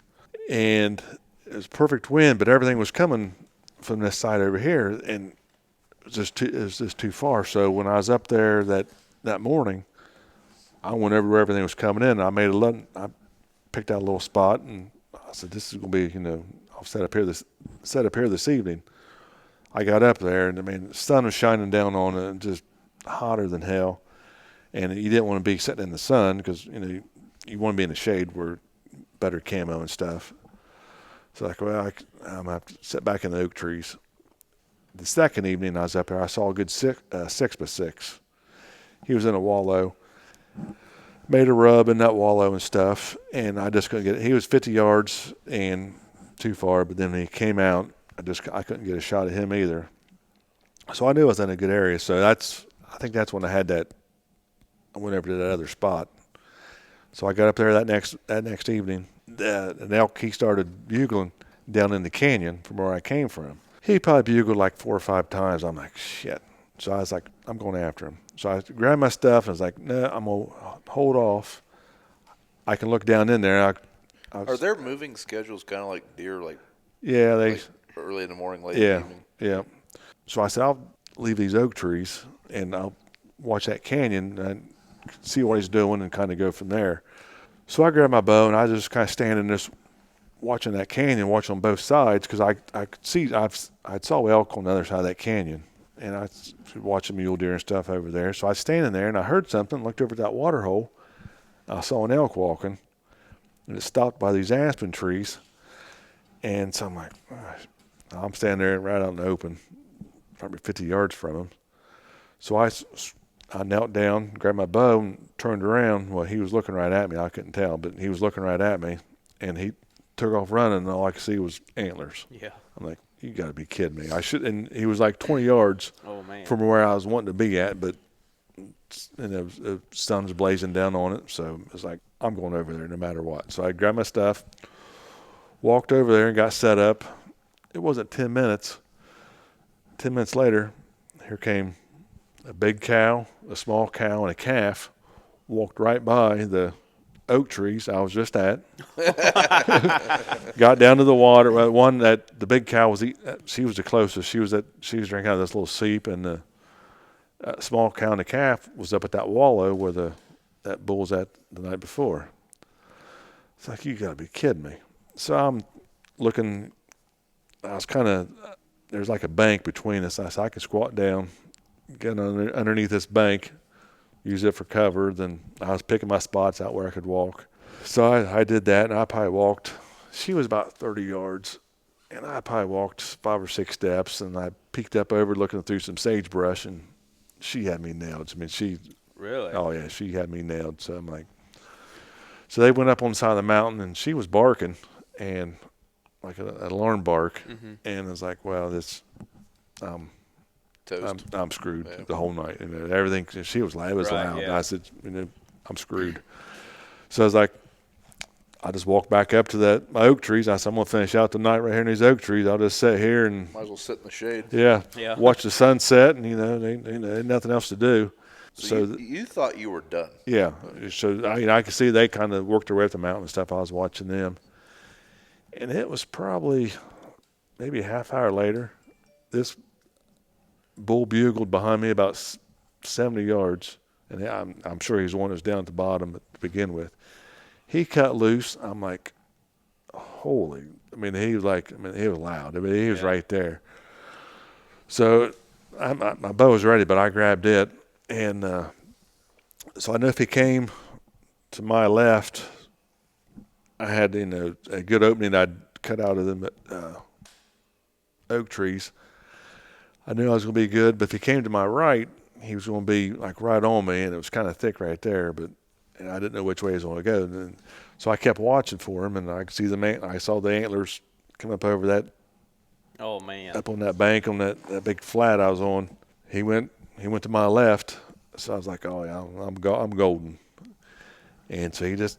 I didn't call or nothing. I'd been cow calling. I think he heard me up there cow calling. Right. So he walked. He just kept walking. I knew it was going to be about 30 yards. I was like, well, I'm shooting. I'm taking a shot. And it's right at broadside. So I stopped him, and he kind of stopped, and he just kind of looked my way, but I'd already drew back, and I could see a couple of wrinkles right behind his shoulder. And that's what I was shooting at. But it was back a little bit further. And he took off, and I probably had 12 or 14 inches of air hanging out of it, but I knew it looked good. Yeah. He ran probably 30 or 40 yards up on the side of that mountain by this log, and that's where that 6x6, that's where he made that wallow, and he was making a rub. He was right in that same spot, and he stopped, so I started cow calling to him, and he was looking around. I couldn't see my arrow sticking out of him then, but I knew it was good, and he probably stood there for like 2 minutes. I just kept cow calling to him just to make him, so he wouldn't go very far. I like his style. Still trying to get laid wild-eyed. Yeah, and he was watching me. Then he turned to go up the mountain. He had to go over another log, and he couldn't get over that log. His hind legs just got all weak. I'm thinking, holy shit, he's going down right here. Down, yeah. So then he turned, and he was probably 70 yards from me, and he turned and just like stood there and had his head stretched out, just like I was like, oh, he's dead. He's sick. He's not feeling well. He's getting sick. Yeah. And he just stood there. So I took a couple pictures of him, and I think I had enough service. I could still text and send a picture out. So I sent that picture to Eli and Ethan. I said, this is a 5x6, and he has my arrow in his liver because I figure it's a liver shot. Okay, yeah. And I said, my arrow's in his liver. So he bedded down, and I think I took the picture. Then when he bedded down, that's when I sent it to him. And I was watching him. He was just kind of throwing his head around and stuff. And I was like, well, it's going to take him a while, but he's dead. Yeah. He probably lay there for 5 minutes. He got back up. I'm like, oh, hell, here we go. Long track. Yeah. So I was like, he stood there, then took a couple steps towards me. Then he went down again. He bedded and fell at the same time. I'm like, he's done. And he threw his head back around a couple of times pretty hard. I said, he's done. And then he wasn't moving. So I started working my way up to him. And then this probably took maybe 25 minutes from the time I shot him until I started walking towards him. And it's like, damn, he's dead. I mean, he's starting to dawn on you. Like, yeah, he's dead. Did it. So yeah, and I was like 20 yards from him, and I texted my boys. I was like, he's dead, boys. Yeah. I'm like, he's dead. And that's what. Too late to ask you guys to help. Yeah, and that kind of got me. Then it was like, golly, it actually happened. I mean, just texting Eli and Ethan. It's like, it kind of got me. Yeah. So I walked up to him, and I'm like, that picture I was kind of like behind him, and I was like, holy cow. So Eli called me, and I had enough service I could talk to him. So I talked to him for 5 minutes or whatever. So then the guys I was hunting with, I'm like an hour from them. Yeah. They were still hunting. And so I sent them a text. I was like, hey, I just killed a 5x6, and everybody's going, no shit, yeah, hell so is yeah, a and all this stuff. 5x6 like a pretty big elk gun? Yeah, well, I mean, they can all. I mean, is that like a 11-point buck here? Well, I mean, or is that like a bigger deal? Well, I've seen the head, and it looked like pretty yeah, massive to me. He's a pretty good one. But I mean, you can have a small 10-point here or a big 10-point. But yeah, what do they score him by? Like, if someone told me a 170-inch deer here, I got an idea. I haven't had him scored, but he'll probably go 280 or 290. And if you get anything over 300, that's like a booner. You get 330. I think, I don't know what their score is, but I think it takes 260 to make Pope and Young. Okay. So they have Pope and Young out there for moose? Yeah. Okay. Yeah. Okay. So I mean, he's like I said, everybody says he'll probably go 280 or 290. Okay. So he's knocking on 300, but regardless, he's good. But he is. I'd be happy with one. Oh like yeah. that. I mean, I just shot the cow. I think everybody said, yeah, I would have. I mean, if I could have. So, but everybody shoots for something at 300. Okay. So he's a good one. So I texted them guys. And it was like, hey, I just I killed one. So everybody's hell yeah. And they said, you need help? I was like, well, yeah. You're gonna. I got it, guys. I'll just drag him down the hill. So when he. I kind of I sat there and had my moment, just kind of taking everything in, and just because I could look out across that canyon, and it was pretty cool. So I just, so they said, well, they knew where I was at, so they said, well, everybody's coming out, and they said, we'll get our stuff together, and we'll be up. When he batted down or fell, he went in he was stuck by under a log, and that log had a big log on top of it. And I mean, I went to move him. I'm like, oh hell, I'm screwed. I can't do nothing. So I kept working on him. I finally got his head moved around. Then I had some paracord, and I got his legs pulled out, and I tied his legs off to other trees and had them pulled up where I could start working on him. Oh, so you were just trying to get him flipped over to where you could start gutting him. Yeah. Well, I didn't. I just quartered him out. We didn't gut him. Just left the guts in it. Yeah. So by the time they got up there, I had the front quarter. I had one whole side skinned off, and I had the hind quarter off, front quarter off, and I was working on the loin. Is that part just same as a deer concept wise? Yeah. Just a lot bigger. Yeah. And I had all that, everything. I mean, by this time, it was dark. And I mean, it's hot there in there, but it cooled down at night. Oh, yeah. So it was nice, for the meat, and I had everything just. My table was like that big log. Yeah. Excuse me. So but by the time they got up there, I saw their lights coming down this old road, and it still took a while to get up to me. I was going to say, it's pretty rugged. Yeah, what I saw, the picture looked like. So then so when I knew they was coming up through there, I just kind of stood on that log and just waited on them. Yeah.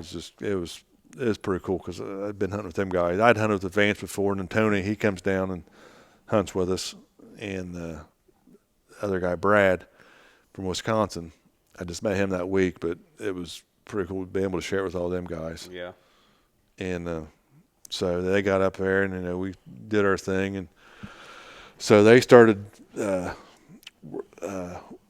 Brad and Tony started working on the other side, and man, we had them worked up fairly quick. Took them off the mountain. The first trip off the mountain, I took a hind quarter. I think Brad or Vance took a hind quarter.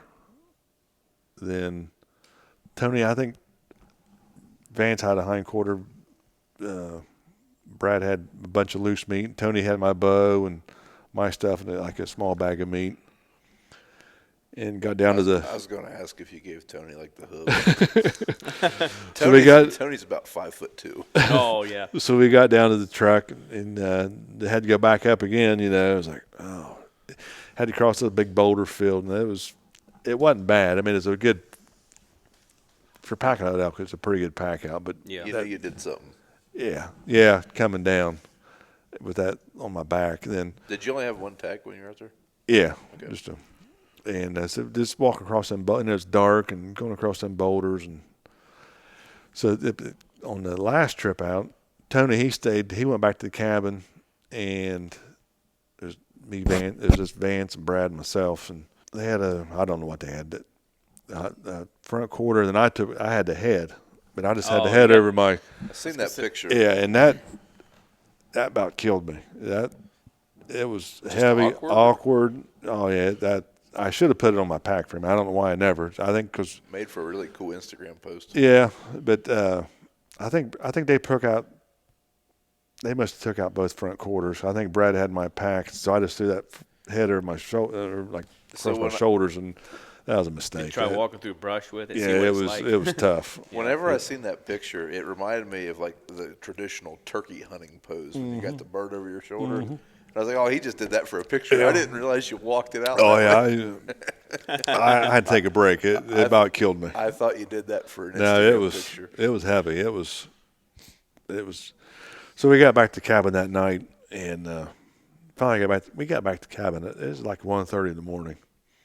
And Brad, he's a hell of a cook. So we had the real tenderloin, like the inner fillet. Right. We had one of them, and he fried that up that night. And I bet that tasted good. Oh yeah, shit. We had some beers and some bourbon and that, and it was a good night. Victory dinner. Yeah, and it's probably a night you won't forget soon. And I mean, I went to bed like at 3:30, and I got back up at 6. I mean, I you jacked up. Yeah, crash hard the next day. Yeah, it was. We ended up. Brad, he had to leave the next day, so we ended up. The guy came in, the outfitter. He came and got to meet that morning. He was up there early to get to meet. Then we ended up leaving the cabin. We all left. We had to take him to the airport, but then we stayed in Salt Lake City. Tony and Vance and myself stayed in Salt Lake that night. So that was another good night. Yeah. So you killed him on your last hunting night. Yeah, we was going to hunt. That was on a Sunday, and we was going to hunt Sunday night, then Monday morning, then pretty much going to be. But since you guys are all doing that all at night. Yeah, that's kind of going to be how he's going to do it. But after I killed him, they was going to hunt that morning. Tony and Vance were going to go ahead and hunt, but they stayed in bed. So partied hard. Yeah, they just said, we're not going to. So up until then, you hadn't seen much. You mentioned not having many elk encounters. Yeah, I saw. I don't know what I ended up seeing. I saw that 3x3 and a 6x6. But it seemed like you had quite a few encounters that one evening. Yeah. Was that unusual to have that many elk come in? I don't know. I don't know. I mean, it's probably not. I mean, I know guys that elk hunt. I mean, they see a lot more than that. I don't know what else I did see. I saw moose there. I saw bear, a lot of mule deer. There's moose in Utah? Mm-hmm. Okay. Yep. I don't know how many elk I did end up seeing. Now, them guys, they was on elk, but they was all further away. And couldn't really do anything with them. So they all stick bow hunting too? Yeah, everybody had long bows or recurves. Okay. And Brad, he built his own bow. He had his own bow, so it was. Was he using a broadhead or was he using a stone? He had a broadhead. I was a serious question. Yeah, no, yeah. Yeah, he had, but I mean, some guys do. Hunt with stone? Mm-hmm. Stone really? heads. Yep. Yeah. I guess there's all different levels of tradition. Yeah. Oh, yeah. It's some guys do. I mean, This might be a dumb question, but are your arrows wood? No, I shoot carbon. Okay. A lot of guys. I have some wood arrows, but a lot of guys shoot. I mean, that's all they. Okay. That's all they shoot's wood. You know, there's aluminum. Guys still shoot aluminum. Looks like it'd be very hard to tune a wooden arrow. Not. It's. I mean, are they consistent? Like yeah. Weight wise? Oh yeah, they. Okay. Yep, they're really consistent. I wasn't sure if getting the arrow out of a different part of the tree would make it. I don't know how they. Yeah, I was just curious. Yeah, I don't know how they do that, but yeah, they're consistent. They weigh them all. There's a where they weigh them all and stuff. They're fairly consistent. Okay. But yeah, that's a whole nother ball game. But I mean, I have some and I shoot them some, but I usually just hunt with carbon. Just. I mean, some guys. That's all they swear by wood and they wouldn't hunt with anything but wood. So, but you use carbon? You use carbon? Yeah. Pussy. Yep. Yeah. Speaking of arrows, the other day I was working down by the Lake Jackson there, and we have a little lot down there I'm clearing out. And I was just working there by the campsite where we camp at, and I'm clearing up some brush, and there's an arrow just laying there right in our campsite, and clearly you can see by the tip of it somebody had hit something and it glanced off. Oh yeah. And I'm like, man, I wonder how far this arrow came from. But it's hard. I had no clue which direction it came from, but I was glad I wasn't camping that weekend. So what's pretty nice arrow? I mean, there's guys that they, like I say, they hunt moose and everything with wood arrows. That's it's pretty crazy. Yeah, it's. Yeah, I wasn't sure what kind of arrows. But there's. Are they feathered, fletched? Or? Yeah, I use feathers. Okay. Yep. Gotcha. So what's the future hold for, I guess, other hunting expeditions? You going after Marty the Moose again? Yep, we're going back out there. Actually, I talked to Vance this morning. Been talking to him. We're going back out there in September for moose, same spot. I'm going to Wyoming in end of April, turkey hunting.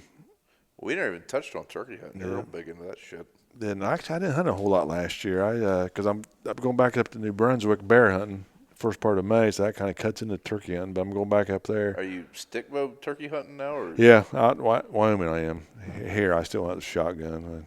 But pussy. Yeah. What about bear hunting? You stick bow bear? Yeah. Oh yeah. I take that last year. I went last year. I took that bow that Eli had built for me. So taking it back out there, up there. Then, going to a bunch of different bow shoots, or expos, I guess, or whatever you want to call it. Alaska in September. Then after that, I'm staying home. That's all you got? Yeah, I'm staying. Yeah. No more elk. Not this year, anyways. No, not this year. We talked about doing that again this year. Then same crew of guys, because we kind of want to keep hunting together. We had it was a hell of a good time. Yeah. But Tony, he wants to do pronghorn. He wants to kind of do that by himself. And Brad, I don't know what Brad's going to do for sure. So me and Vance, I said, let's do the moose again. So. Well, hopefully you get a moose Curious to hear that story. Yeah, it's Hopefully you get a moose and don't become a bear turd. yeah. I don't want to. I don't want to do the bear thing. But, Yeah, I can imagine being eaten by a bear is unpleasant. yeah, The first part, at least. yeah. I don't want to do that. But Now, if you get to shoot a charging bear, that'd be a pretty good story. yeah, if you do that, you better. That's got to be your last resort. I mean, with the laws and everything, I guess they come down on you pretty hard if. How do they prove it? I'd rather take the chance of having to prove it than The be bullet, dead. the bullet better come the front to the back of the Yeah, bear. I mean, I don't know, but they. because anybody, I mean, out there, anybody could say, "Well, charged me." Yeah, they. I mean, they check it out pretty good. So Yeah. I don't know. I don't know how, but I don't want to find out. Yeah. Yeah, I'm going to. There's a shoot end of this month. Then I'm going to a handful of different, bow shoots. It's kind of that's what I've always did anyway. So Yeah. just keep doing that. And, Does it take a while to get enough inventory to take to one of those shows? yeah, I got. I put everything. I can get everything in 6 or 7 totes. Okay. But yeah, you got to get that. Like I had everything. I didn't ever have anything built up before I went to that Kalamazoo show, but I got everything built up for that. Then it won't take me long to get stuff.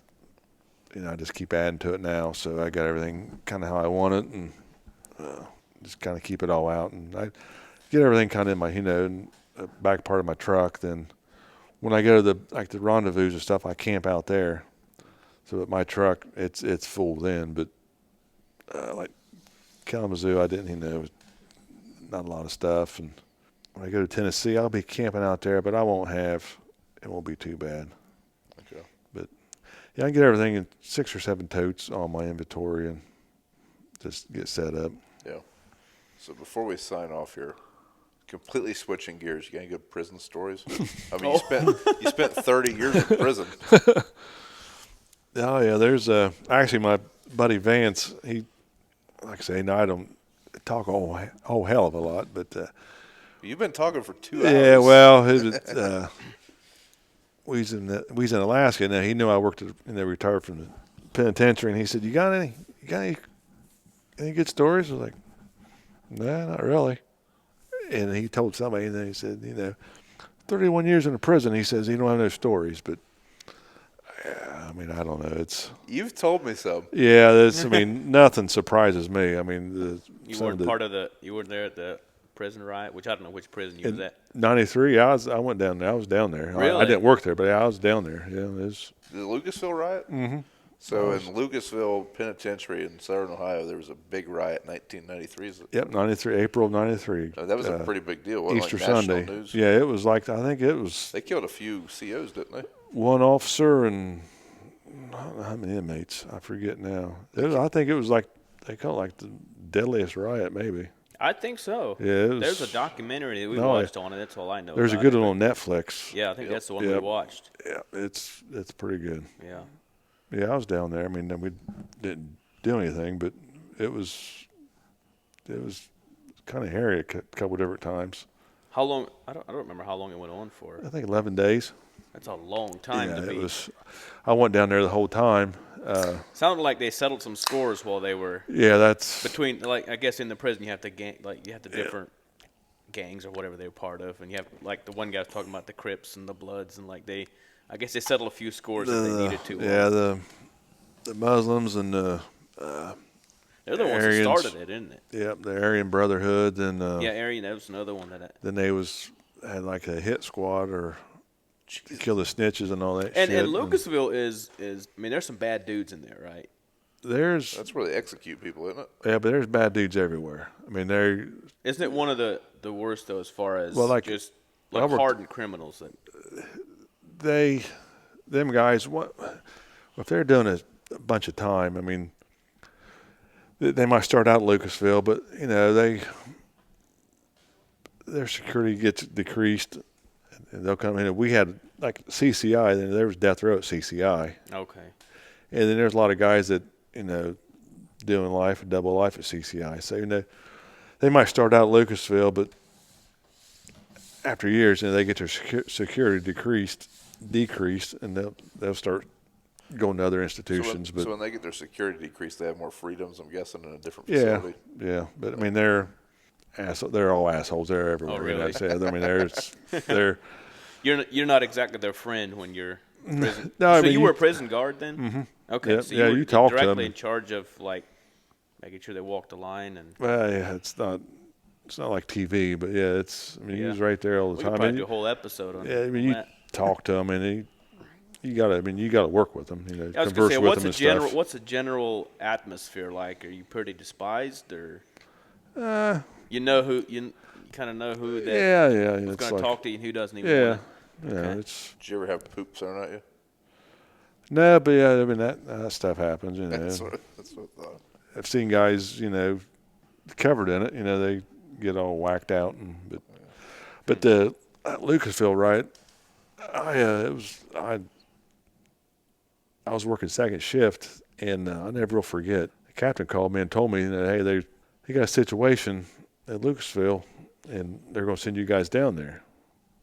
I was like, all right. So a guy came to relieve me from my job, and he said something. I'm like, oh, bullshit, Oh. So we all went out in front of the institution. We was going to the guys I was with. We all jumped in one of the vans, and taking off, and they was always doing like scenarios. I was like, are they really doing a scenario? Because it was Easter Sunday. On Sunday, on Easter, it's like, come on, this is bullshit. So we're going down 23, and I'm clearing the back of the van with one of my buddies, and I didn't like riding in them vans because you're bars on the windows. If something happens, you can't There's get no out. getting out. Yeah. You look like a con. Yeah, well, it was like you just can't get out. We're going down 23. We're going like 80, 85 mile an hour, flying. I'm like, do we really need to do this? It's like, come on. And about that time, like I think 2 or 3 state troopers passed us, like we was sitting still. Oh. It was like, You knew it was serious then. Yeah. This might not This be a ain't no drill. Sunday This grill. is not a scenario. This is, and we pulled in there, and that place looked like a hornet's nest.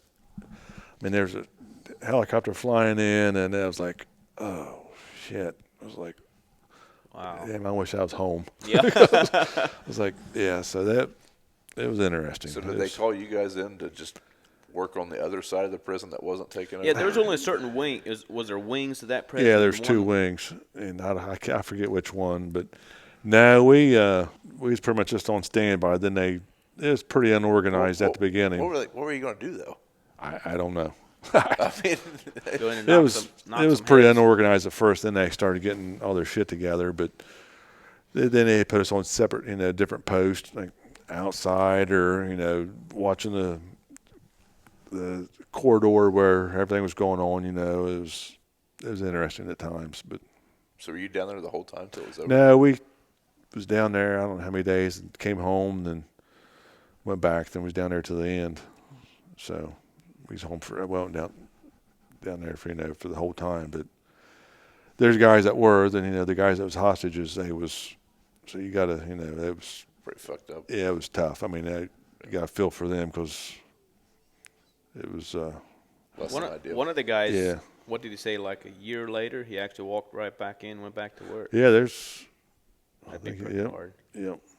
I didn't know them. I didn't know any of them guys. But after, then later on in my career, I worked transportation.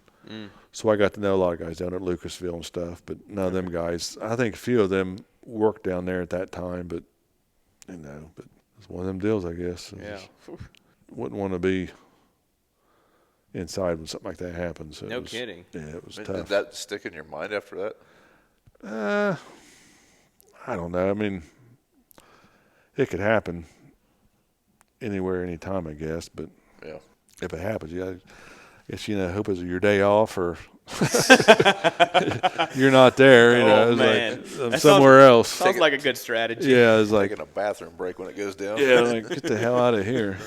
But yeah, it's Well, a couple of them guys, they barricaded themselves into one of the watchtowers or something. they had like safe rooms, but But the blocks were hollow. Yeah. And they busted right through. Typical state bullshit where they Cutting got cutting corners. the low bidders, and that's. I mean, they didn't say anything about it, but I wouldn't be surprised if somebody didn't get a hefty the money payoff. Well, I mean, the state basically cut corners. It's the reason that these guys got taken hostages because they're supposed to have it was like a safe room or safe haven. Yeah. Supposed to be reinforced walls, and it was just a cinder block wall. And at the time, which they had at CCI, that was free weights. You get them big weight bars and stuff. They use them as just a battering ram. Yeah. Oh yeah. I'll go right through a block wall. Mm-hmm. Man, I wouldn't want to have been those guys in them rooms. Mm-mm. Oh my gosh, gosh, terrifying. That would be. Yeah, that was a pretty good documentary on Netflix. You think it was pretty accurate? Because documentaries, you never know. They'll show one side or the other, and actually, there's some good some stuff on YouTube. Okay. Guys, that it's crazy because after everything was over, and before they started rebuilding that side, I mean, they was letting people in there with video cameras and stuff. I mean, it was just, really? I guess like employees, yeah, or like because I knew some guys from CCI that went down there. And they got like that homemade video footage right on YouTube. Really? They used to. I'm sure it's still on there. I think that documentary had a little bit of. But I mean, it was an absolute that was destruction, like destroyed crazy. It, yeah, absolutely destroyed it. You wouldn't think that within the confines of a prison that they'd come up with that many banners and signs or. Oh yeah, that was. I mean, it was just. You'd be surprised the shit they have in there, what they can do. Yeah, I guess one of the guys. You've watched the documentary, but the one thing that I've always wondered about that is he did a phone call interview. One of the main, I think one of the Muslims, one of the main, he was one of the main guys involved in the riot, but he was also one of the main negotiators and he seemed to think, he and his lawyer both said that he was getting punished for it. He thought it was wrong because he had a hand in getting it under control. Do you think, is he right in thinking that, or no. I mean, he started it, but then he also helped finish it. So they should have already been gone. Okay, so should be dead. Right. I just wondered about that because to me it's like, in a way, I can get your point because what his point was, next time there's a hostage, we're not negotiating. Yeah, that's obviously you just don't want to be a next time. I remember he said, that's okay. I always wondered about that. That's bullshit. It's his way of trying to get out of. Yeah. Because honestly, if it wasn't for him and a few others, it wouldn't have started. It's been 30 years now. Them guys are still on death row. Is he like in Mansfield, or where's he at?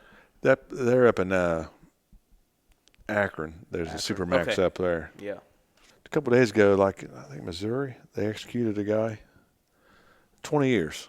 Yeah. And he was on death row for 20 years. And then he's done. They execute him. There's guys at CCI on death row they're probably going on 40 years. Jesus. What's the point? Yeah. Why? I don't know.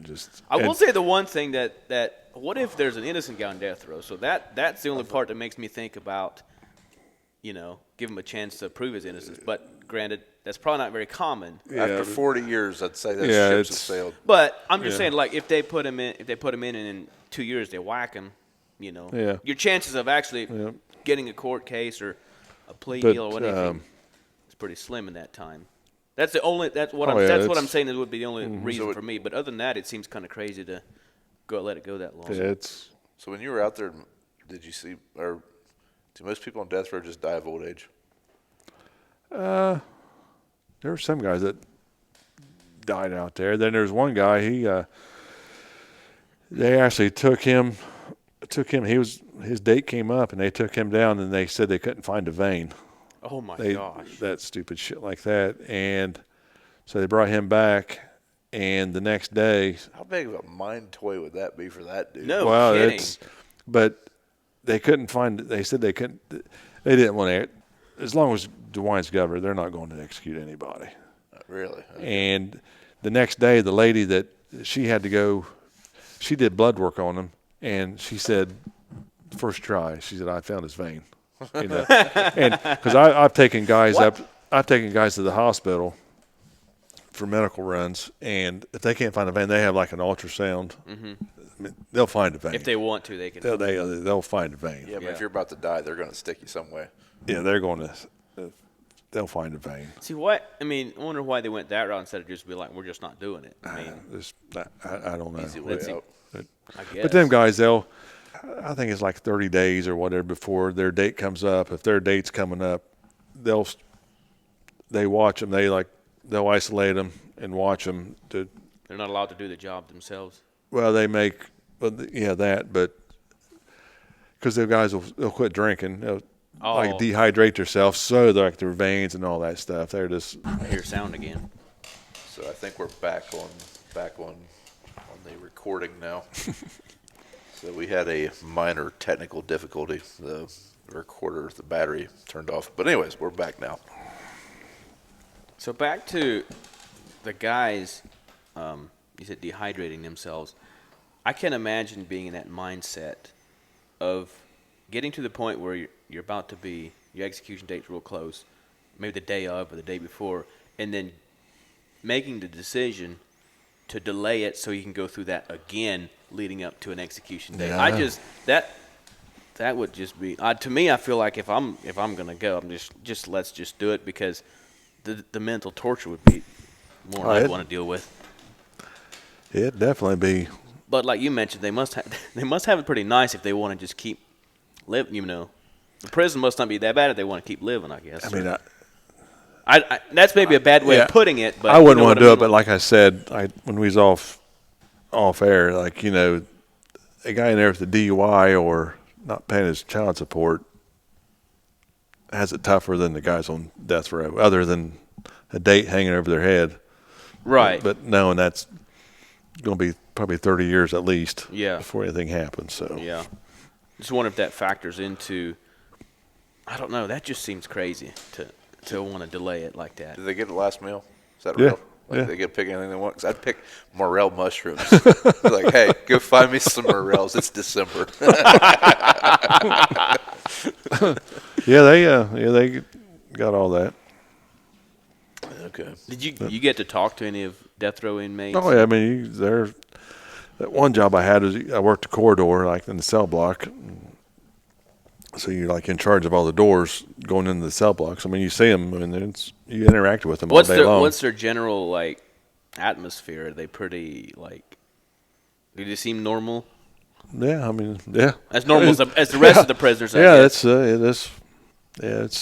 And I think off air you might have mentioned, maybe you were on air when we mentioned that. You said they have their own cell. Mm-hmm. When you're on death row, you're not in with the general population. No, yeah, they're separated from general pop. Huh. And they have their own cell. So I mean, I wouldn't want to do it, but if you're in that, as far as the actual prison in that time, atmosphere, yeah, it's. Wow. I'm not saying it's nice, but you're not in. So if you were, you're not in a dorm with 300 dudes, right? And a bunch of bunks, right? Open dorms. You're in a cell block with your single cells, your TV, and whatever else you got. So don't ever go to prison. But if you do go to prison, you want to be on death row. Well, yeah, it's until you don't want to be there. Yeah. Yeah, it's not like TV. Really? Yeah. Well, Eric, I appreciate you coming out here, and appreciate having me. I knew once we got you talking, it would be a pretty good one. Run the battery's dead. Yeah, we ran the batteries dead, so we're testing out some new gear, and we found the limits. I have it's tough to follow your dad, because your dad's podcast was, like I said before, it was a excellent podcast, very interesting, and well, thank you. Like I said, I really didn't know you till Eli, but I always heard your dad, and I knew your Uncle John, and through my dad, and so when he was talking, I knew some of the stuff he was talking about, and talked about Marvin Miller. I kind of forgot about that, and so that was pretty cool to hear about that. That was an interesting, very good podcast. Yeah, it's something you'd really like. We talked before we started. That's something to cherish, and very good. Yeah, it was a good one. It's probably it's probably going to always be my favorite podcast. Oh yeah, but, I don't know. I'm glad we got to do it. I appreciate the appreciate that. But, I guess we'll go ahead and sign off here and drink some more beers offline and There you go. call her quits. Yep. Yeah, thanks for coming in.